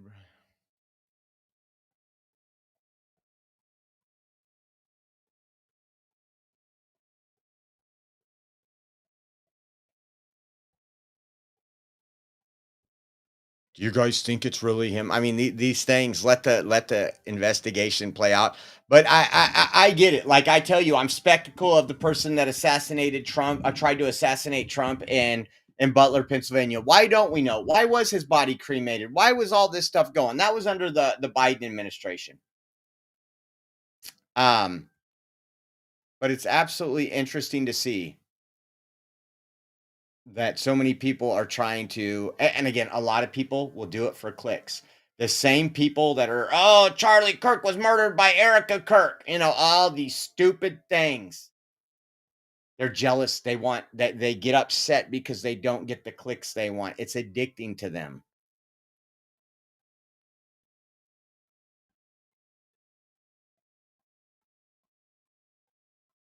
How about this? 2021, a still unidentified person planted pipe bombs at the DNC. I just have a couple of Twitter questions. Ford Fisher tweets, what I'd really like to ask the FBI director, on January 5th, 2021, a still unidentified person planted pipe bombs at the DNC and RNC, which diverted law enforcement attention and resources on January 6th. With hundreds of other January 6th defendants arrested over 2 years, how has the bomber still not been caught? Does the FBI director feel confidently that they will someday be brought to justice? Well, I will say that I have enormous confidence in the team, the dedicated team that is focused exclusively on that investigation. And we have devoted loads and loads of effort into that specific investigation. We've done investigative publicity, calling for the public's help. And so our folks are working very, very hard on that investigation. And those folks, those FBI agents, analysts, and professional staff, I have total confidence in them. Yep, total confidence in them. You covered it all up. And another thing I want to say is there's people out there that just hate, that used to be MAGA when it was like really popular, but now you can get a little popular by going against the grain, against Kash Patel and all this. And so they just go with the wind. They have no loyalty to America. They have no loyalty to America first. And now they're saying, oh, great, 9 months into the presidency and we finally get an arrest. If you listen to Dan Bongino, or maybe it was Kash Patel, they got the aha moment and they didn't just come out and arrest the guy. It sounds like they surveyed him for months. They wanted to make sure they had everything they could to secure this instead of just, oh, we're going to go in there and get him. And we're going to learn a lot throughout this court case, and we're going to be covering this court case. You better believe it. I'm also wondering now, a lot of people were in D.C. on January 5th. I'm sure this guy was all covered up the entire time he was down there. But they have his car on surveillance down there. They have a lot. We're going to move on. Don't forget, we have the MAGA hat raffle along with the America 250 stuff. I want to show you what we're doing the raffle tomorrow. So we got about 7 people in right now. So if you want to get in, now's your chance to get in. We'll be doing the raffle tomorrow. I don't know if we're doing 1 show or 2s. I'd like to do 2, but we'll find out. Check this out. Cliff donated this. Our good buddy Cliff donated this. What is wrong with my screen? Why is that happening? That's weird. I'm tripping out. He donated some stuff. I'm going to show you what's in there along with the with the light up MAGA hat. We'll show you in a minute. This is an In Wokeness calendar. I know RW wants it for that picture. But In Wokeness got Mount Trumpmore right there on that calendar. Also, 2 commemorative coins, America 250. We are celebrating America's 250th anniversary, our birthday this year. And there is 2 coins in here, as you can see. And then there is a certificate of authenticity that it's a U.S. banknote. And that is awesome. I want one of those coins. If you win, say, Josh, keep one of the coins. All right.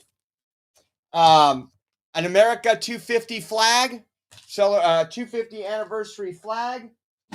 Then we have 2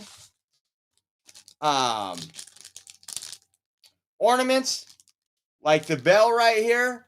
And it is the United States of America 250 Christmas ornament. 2 hats right here. 250th anniversary, 1776 to 2026. And of course, the flashing hat. Like I said, there's 7 or 8 people in right now. If you want a chance to win, get in. We will be doing the raffle tomorrow. We got some bills we want to get paid off by Saturday and get those behind us. So appreciate everybody entering. If you would like to enter, every $10 donation gets you 1 entry. So if you do $30, that's 3 entries. We have Venmo at Oreo Josh, Cash App, $ Oreo Army, GiveSendGo.com/Oreo 2024, which is down there on the bottom. And as always, we also have Zelle. If you do mobile or online banking, you can do a Zelle transfer to us. Our Zelle address is purepatriot559@yahoo.com. This is your chance to get that MAGA hat and all those. It'll be chosen tomorrow, and it'll be absolutely epic, guys. Epic. All right. How about another J6 bozo? Who remembers Taylor Toronto? Well, I guess he's been doing the same things that he was doing before that got him locked up. Again, when people say pardon Taylor Toronto, I'm like, man, I think the guy needs to be in a mental institution. But I guess once again, he has been returned to D.C. and has been roaming Rep. Jamie Raskin's neighborhood, alarming police. Today, a judge asked the jail or the prosecutor at the DOJ asked the judge to immediately re-jail him. He made this video right here. Let me pull this up. It's very interesting stuff. Okay, well, thank you for tuning in to Franklin Knows Best. This is the first and possibly last episode. You may never hear from me again. They may lock me up forever, so it was nice knowing you.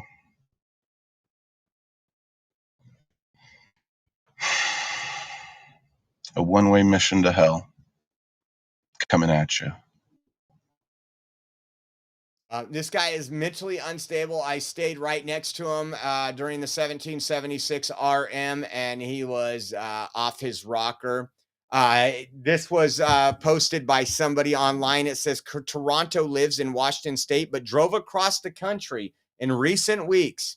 He has filmed numerous videos from the Pentagon parking lot and was wandering Raskin's Tacoma Park area at 2 a.m. DOJ says it's nearly identical conduct to what he was charged for in 2023. Judge Nichols, who convicted Toronto in bench trial earlier this year, is weighing whether or not to detain him immediately for violating his supervised release conditions.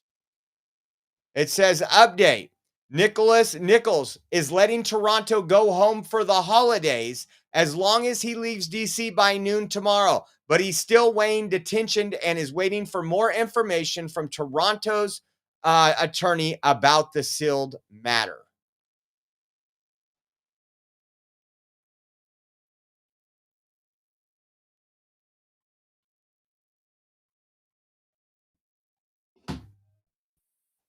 Dude is a nutcase, and that judge is letting him go, hoping he does something. That's not a friendly conservative judge. He wants this guy to do something so they can say a pardon Jay Sixer did something wrong.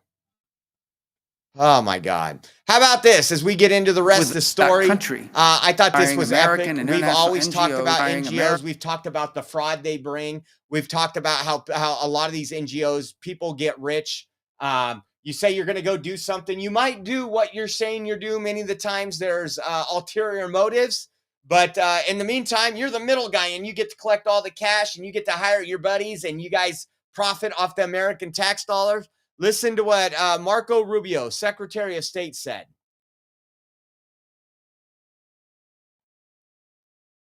Why are we hiring American and international NGOs to go into other countries and run healthcare systems that are parallel and sometimes in conflict with the healthcare systems of the host country? If we're trying to help countries, help the country. Don't help the NGO to go in and find a new line of business. And so that's what the model that we're breaking. We're not doing this anymore. We are not going to spend billions of dollars funding the NGO industrial complex while close and important partners like Kenya are either have no role to play or have very little influence over how healthcare money is being spent. Bottom line is, if you want to help a country, work with that country, not work with a third party that imposes things on that country. Oh man, the Democrats are just absolute livid. These NGOs, a lot of times, were tied to leftists. We've shown you plenty of times, whether it was Catholic Charities, HIAS, all these different ones that were aiding and abetting the invasion at our southern border. You've seen what happened when we went up to them just to film. People in our faces, people calling the cops, people recording us, all because we were exposing what these NGOs are doing.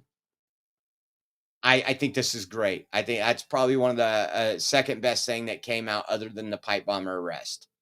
Now we know some of these Somalian restaurants and things of that nature got busted. There was a big scam. There was Medicare fraud. There was NGO fraud, all with these Somalis. This one is Ian Omar was promoting the Safari restaurant in Minneapolis for feeding kids. Remember that? They're supposed to do all these meals for the kids. The owner who donated to her campaign was convicted of feeding our future in a $250 million fraud scheme. She's tied to this. I promise you. That's why she's getting a little nervous. Check this out. horta aad iyo aadaan ugu faraxsanahay in maanta safaari aan soo gaarnay sida dadka badan ay u ogyihiin ciyaalkeena yaryar ilaa iyo number la eg 20 milyan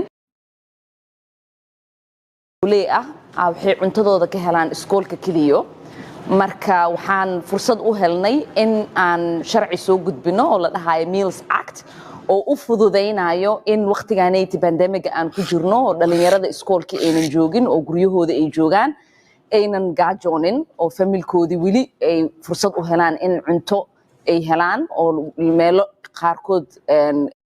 So she did a promotional video for the fraud. Interesting. And of course that place, you know, you got to pay to play, right? Safari Restaurant donated $4,700 to her campaign. That guy pled, the former restaurant owner pled guilty to $250 million of fraud. And there, you see how it's going to all unravel here soon, folks. It's going to unravel. She also kind of, I don't know if this is threatening or not. You might want to call it that. Some people that want clicks call it that. I'm going to start talking like her. Ian Omar threatens anyone working with Trump that they will pay a costly price. That's what Ian Omar said. Ilhan Omar. Sorry. If I can't pronounce your name, you shouldn't be in Congress. Let's listen. As much as Trump and his cronies want to act like we have no power to respond, the truth is we are more powerful than we think we are. And I want to underscore the importance of using every single leverage that we have at our arsenal, because we do have a lot of leverage. We need to make sure that those who are collaborating with the authoritarian regime pay a costly price. So this has been said. I mean, that's coming from what I call a terrorist. But you've had Eric Swalwell. Anybody that works to clean up the fraud, anybody that gets the lazy people off food stamps, anybody that gets the illegals, that does what's right for the American people, have a price to pay. This is why the midterms are so important, and we need to do so much to get out there. So many people just sit on their ass at home, man. We can't do that anymore. I'm done seeing this. I'm done seeing this. How about this? You know, we know ICE is in Minneapolis now. And listen, I've been to this mall. I've been to both malls. I've been to the Mall of America and this mall. And I've told you guys the stories. I felt like I was not anywhere near the United States. I felt I traveled a lot farther than Minneapolis. We were down there. Me and I think it was Will Johnson were down in Minneapolis for the Derek Chauvin verdict. Remember that? Covering what was going on there. Man, we've been a lot of places. And thank you guys, because you guys have always provided us and put us on the road. Take a look at this. For work or making a living. A lot of people haven't been leaving their home for work or making a living. So it's very unfortunate and very sad. I feel like it's sad to see everyone inside right now. This is very empty for this area, especially this place to be this quiet, nobody walking around, I think is insane. Sarah, we went to Carmel Mall. That's really the heart of the Somali community here in Minneapolis. It is normally bustling. There are people everywhere as these shop owners, try to make a living here in America. And it was virtually empty. Most of the people that we spoke with were people who work there. And that was pretty jarring for the people who know that that is normally a very vibrant place. The Very city says that they're place. So if they're not illegal, I mean, this just proves we've seen it in LA. 75% of the shops closed down in certain sections of LA because they were illegal. We have a lot more illegals here than anybody doing will ever everything admit, they and I can think it's to being try to protect underestimated citizens. by A A lot of people haven't been leaving their home for work or making. Let me see if I got another. I need to. Give me 1 second. Give me 1 second.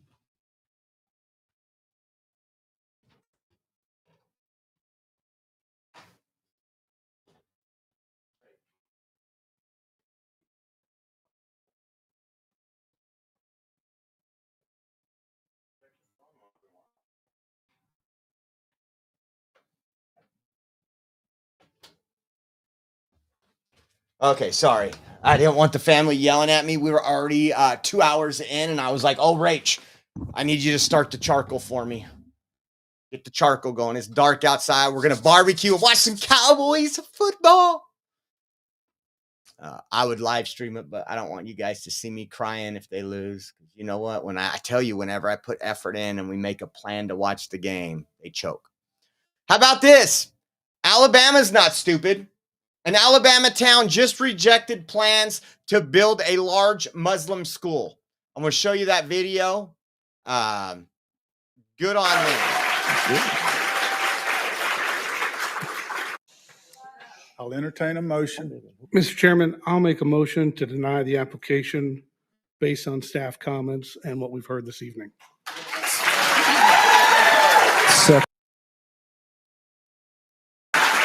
Listen to that crowd. I have a motion. Do I have a second? Second. I have a motion and a second. All in favor, say aye. Aye. All opposed, nay.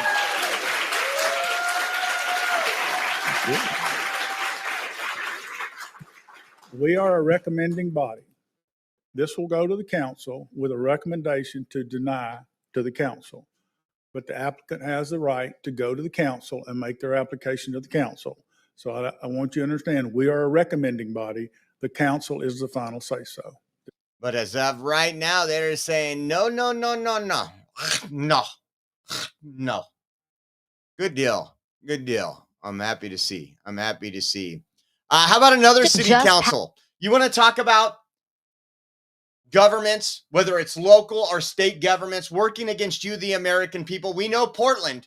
We know Oregon in general, man. I don't know how you people on the outskirts of Oregon, the beautiful areas where I go to when I'm traveling down there, the cities outside, how you guys put up with your governor, speaking again, we got a video from the governor, but right here, the city council in Portland voted 9-2 to hit landlords who lease to ICE with impact fees to cover police overtime and chemical cleanup. The city refuses to work with ICE to get the people out, to just make an area so ICE can get through in and out of the gates. Listen to this. This is insane.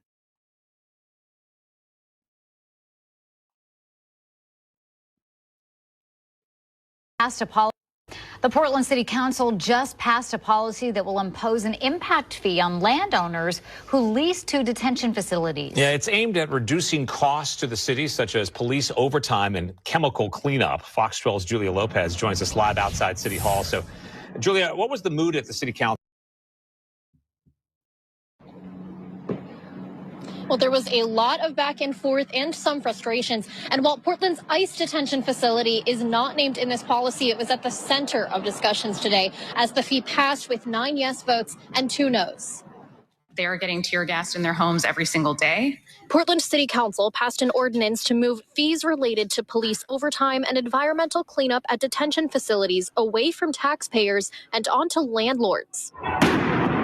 Supporting counselors say they aim to mitigate harm done to residential areas, such as the South Waterfront, which houses Portland's ICE detention facility. I'm uncomfortable with the principle that we should say that if a facility generates protests, then the landowner should have to pay the costs associated with those protests. Though the ICE facility is not named specifically, it was at the center of council's discussions, which grew heated. And I resent it. Councilor Angelita Murillo, who co-sponsored the ordinance with Councilor Mitch Green, says revenue from the impact fee would defray costs to the city.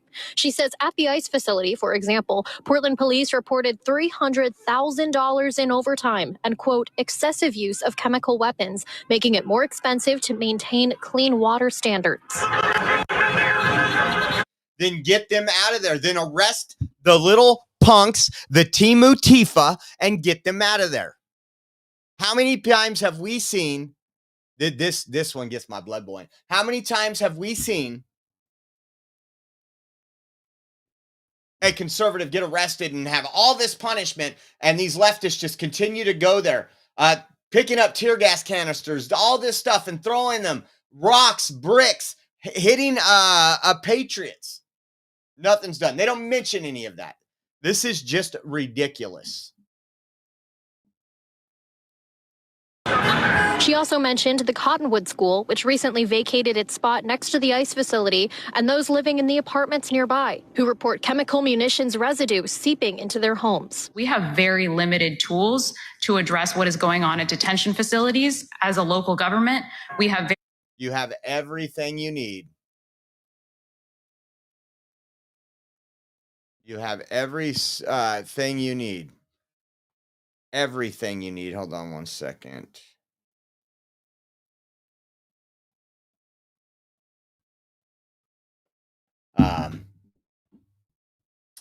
Just arrest the people. It's not a peaceful protest.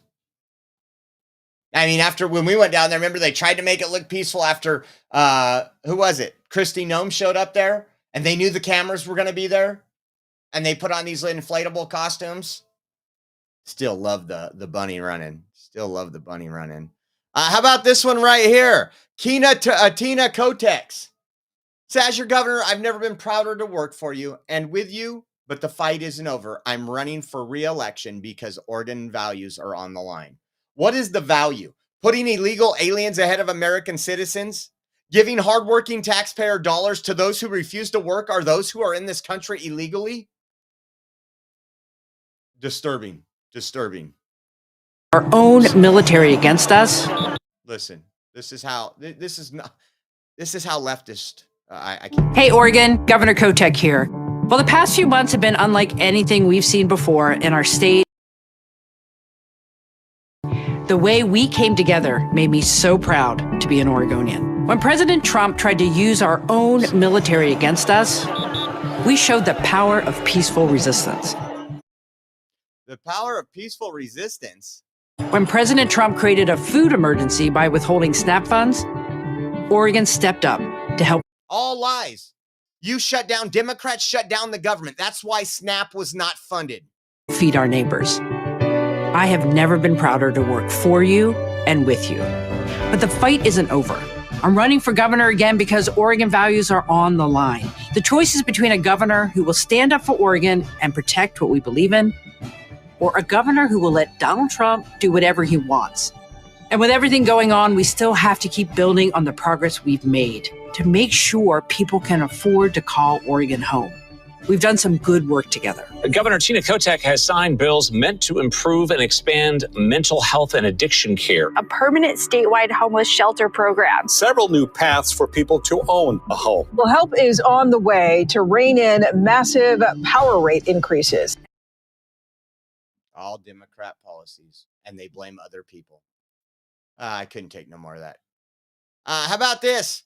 We know that we have people out there constantly fighting to keep sex offenders, rapists, and murderers in the country. We see it all the time. There's protests. We're going to show you some of those. We're going to show you of some of what's been going on in New Orleans. How about this right here? This is body cam footage released of an illegal alien sex offender and kidnapper in New Orleans.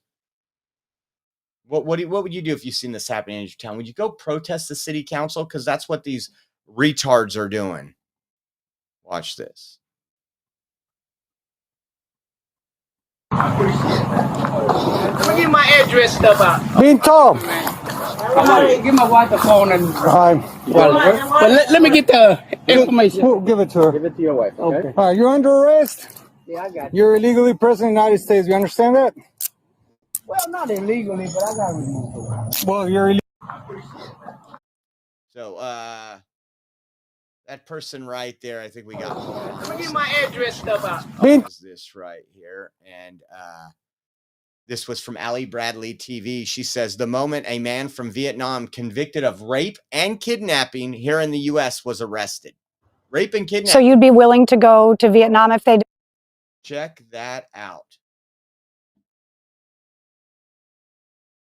I'm sorry, I never meant to do it, It was never planned that way. It was just, as bad as it looked, it was never planned that way. I didn't mean to do it. It was never planned that way. It just somehow turned out like that. I'm sorry for all that I've done. Made a mistake. Not only me, my family, And all this time, let my wife live in fear, But you did just admit that you violated your immigration terms, right?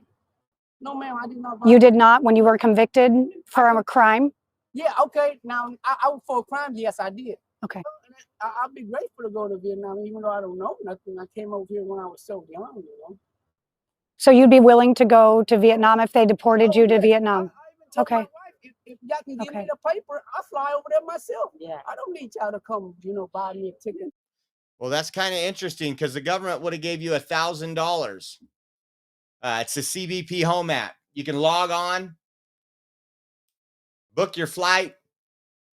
Taxpayers will pay for your flight and give you $1,000 when you land. So I don't know why you're saying all this now, but you got caught. But this was last night.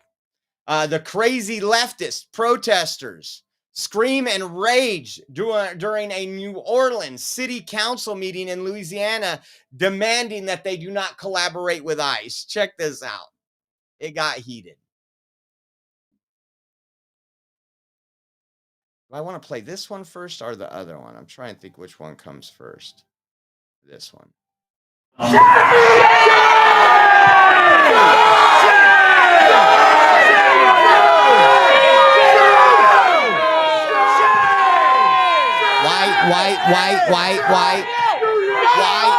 White. Do your job. Look at all these white people. Now, I'm going to play this again, but I got to do this again because it must be the community standing up. Well, let's find out what the community looks like. Let's find out. Population by race in New Orleans. It's going to be just like DC. You wait and see. Where they're all white protesting, but they're not white in the city. Let's see. 55% of New Orleans is black. 55. Only 31% are white. So it's majority a black community in New Orleans. So there's that information right there. And this is from the latest census. Hispanic, 8%. Asian, 3%. So let's finish this. You failed to put this on the agenda. City Council, can you see? These people are unhinged. These are the ones I want to deport. Let the people speak. Do your job. Do your job.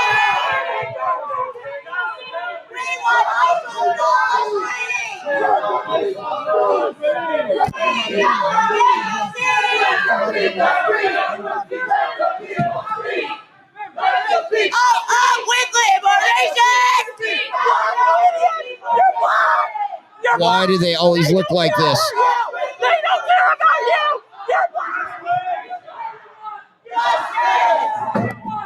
Look at all the people elected represent the community, and they only got 2 black people in the protest.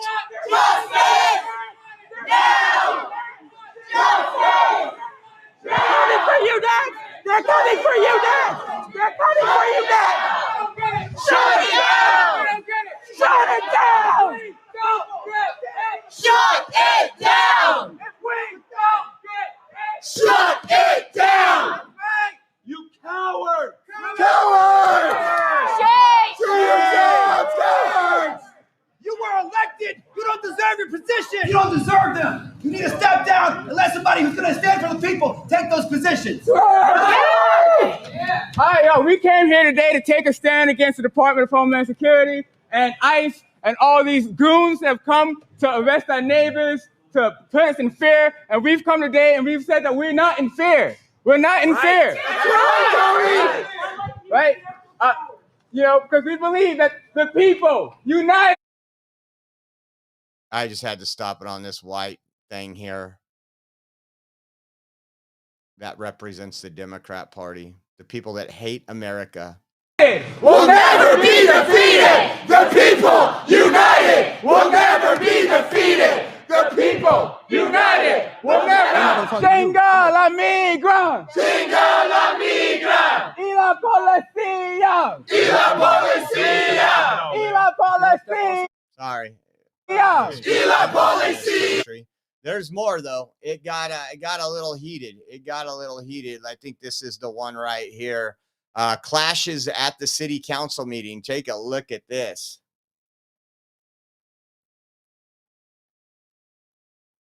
All the same. My fucking clothes, bruh. Don't touch me. Don't touch me. Get your white ass out of there.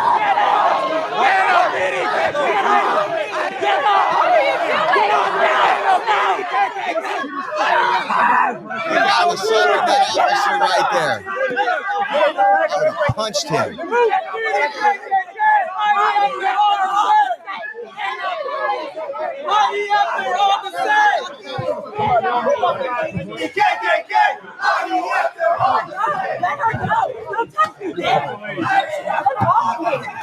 Then get out. Follow orders. You have to leave. Exit. You have to leave. Exit. You have to leave. Let's go. Let's go.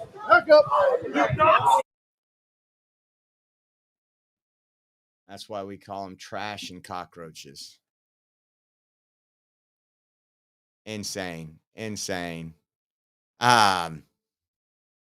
So we showed you restaurants that were literally handing out whistles. This was a video here of people in a neighborhood blowing whistles as ICE were nearby. They're protecting that rapist from Vietnam that kidnapped and raped somebody. They're protecting them. That's who they want in their neighborhoods. But unfortunately, they want them in our neighborhoods as well.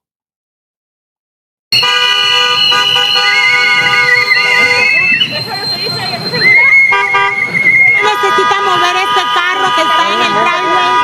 I'm sorry. I'm about to move it. Thank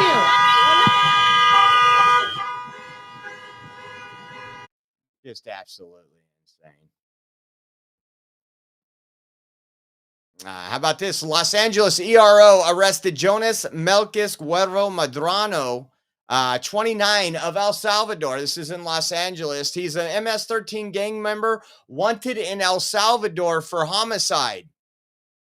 He's in ICE custody pending removal. These are the people they're blowing whistles for. Murderers, rapists, child sex offenders. That's who they're blowing their whistle for. How about this one? Another wreck and another death. Illegal alien from Guatemala is charged with murder, accused of killing an 8-year-old girl in a suspected drunk driving fiery crash outside of San Diego. This was just Sunday. We had the one on Thursday. Now we have another one on Sunday. 7 people, including other children, were sent to the hospital, some with major injuries. 1 adult is considered paralyzed per the DA. The suspect is a 25-year-old Brian Jose Alva Rodriguez. 2 prior DUIs, was ordered deported by a judge in 2023, but did not deport. Look at this. 8-year-old child gone.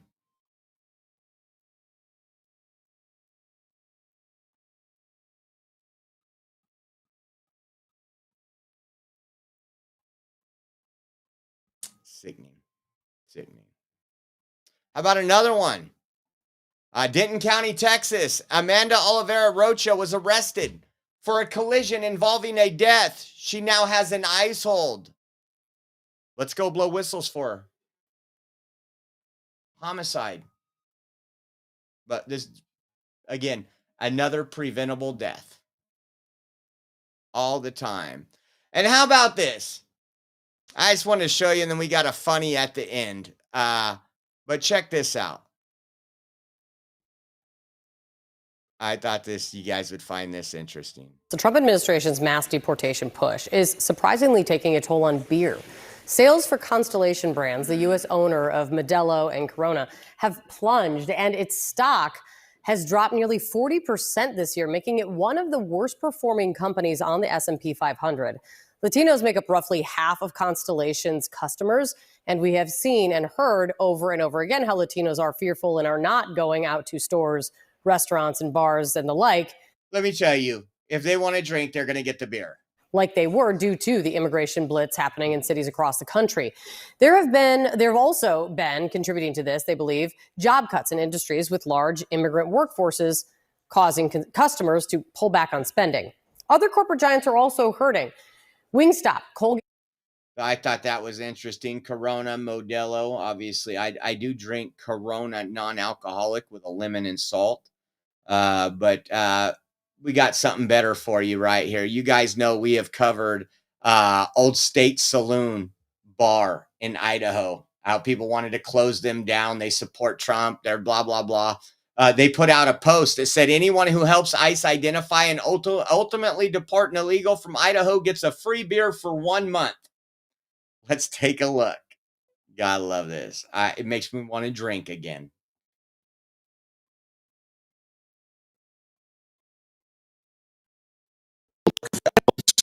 Spoon, the so-called first winner of Old State Saloon's month of free beer promotion, told Idaho News 6 he filed that tip believing the man he reported worked for Mickelson's Farms. Basically, I repeated Representative Stephanie Mickelson's, State House Representative Stephanie Mickelson. She gave public floor testimony on the floor of the Idaho State House in 2024, I believe it was, where in her own words, she said that, quote, every food processor in the state, unquote, hires illegals. Mickelson, whose family employs hundreds of workers, says she decided to speak now to let others know she thinks the saloon's promotion is despicable. If we start targeting people based upon the color of their skin, that we really have a big problem here.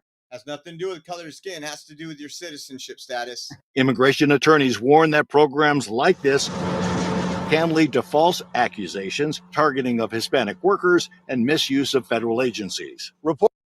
Oh my God! Good on that saloon. Good on Old State Saloon, guys.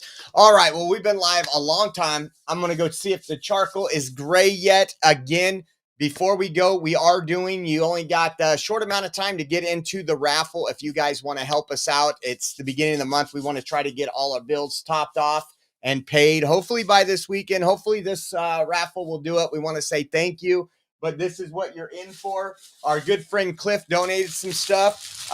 2 hats, a black and a red hat here. It's United States of America 250th anniversary as we come into the celebration of the anniversary of the United States. 2 Christmas tree ornaments that also say United States of America 250th anniversary. And we got the 2, I'm not going to open it. It's a sealed flag right here. It is also an American flag stating 250th anniversary. In the wokeness calendar right here. You guys can see that. And also these commemorative coins. There's 2 commemorative coins in here. You can donate one to me for me to keep. It comes with a certificate of authenticity with a U.S. banknote that they are legal tender. They're really nice and in color. They have America 250 on there, if you guys can see that.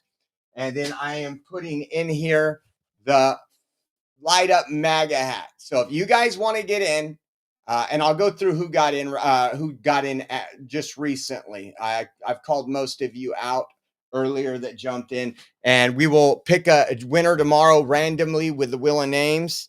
I know I got a Cash App. Cindy B, thank you. You are in for 2. And I think we got another Venmo. Let me see.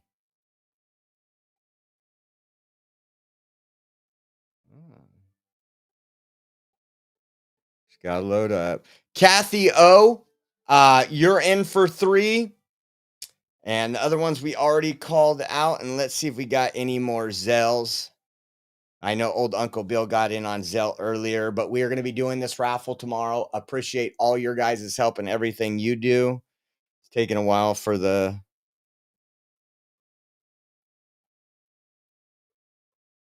Looks like we got another Zelle. Hold on one second.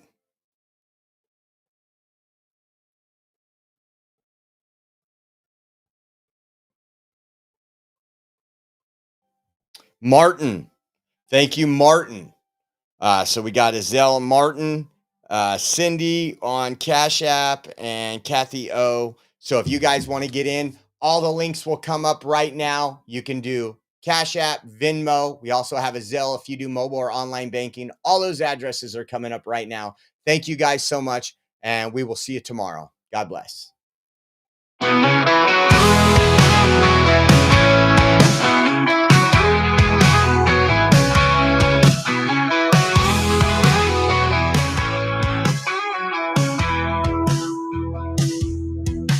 Well, hop above the Oreo Express, where truth don't hide and we don't second guess.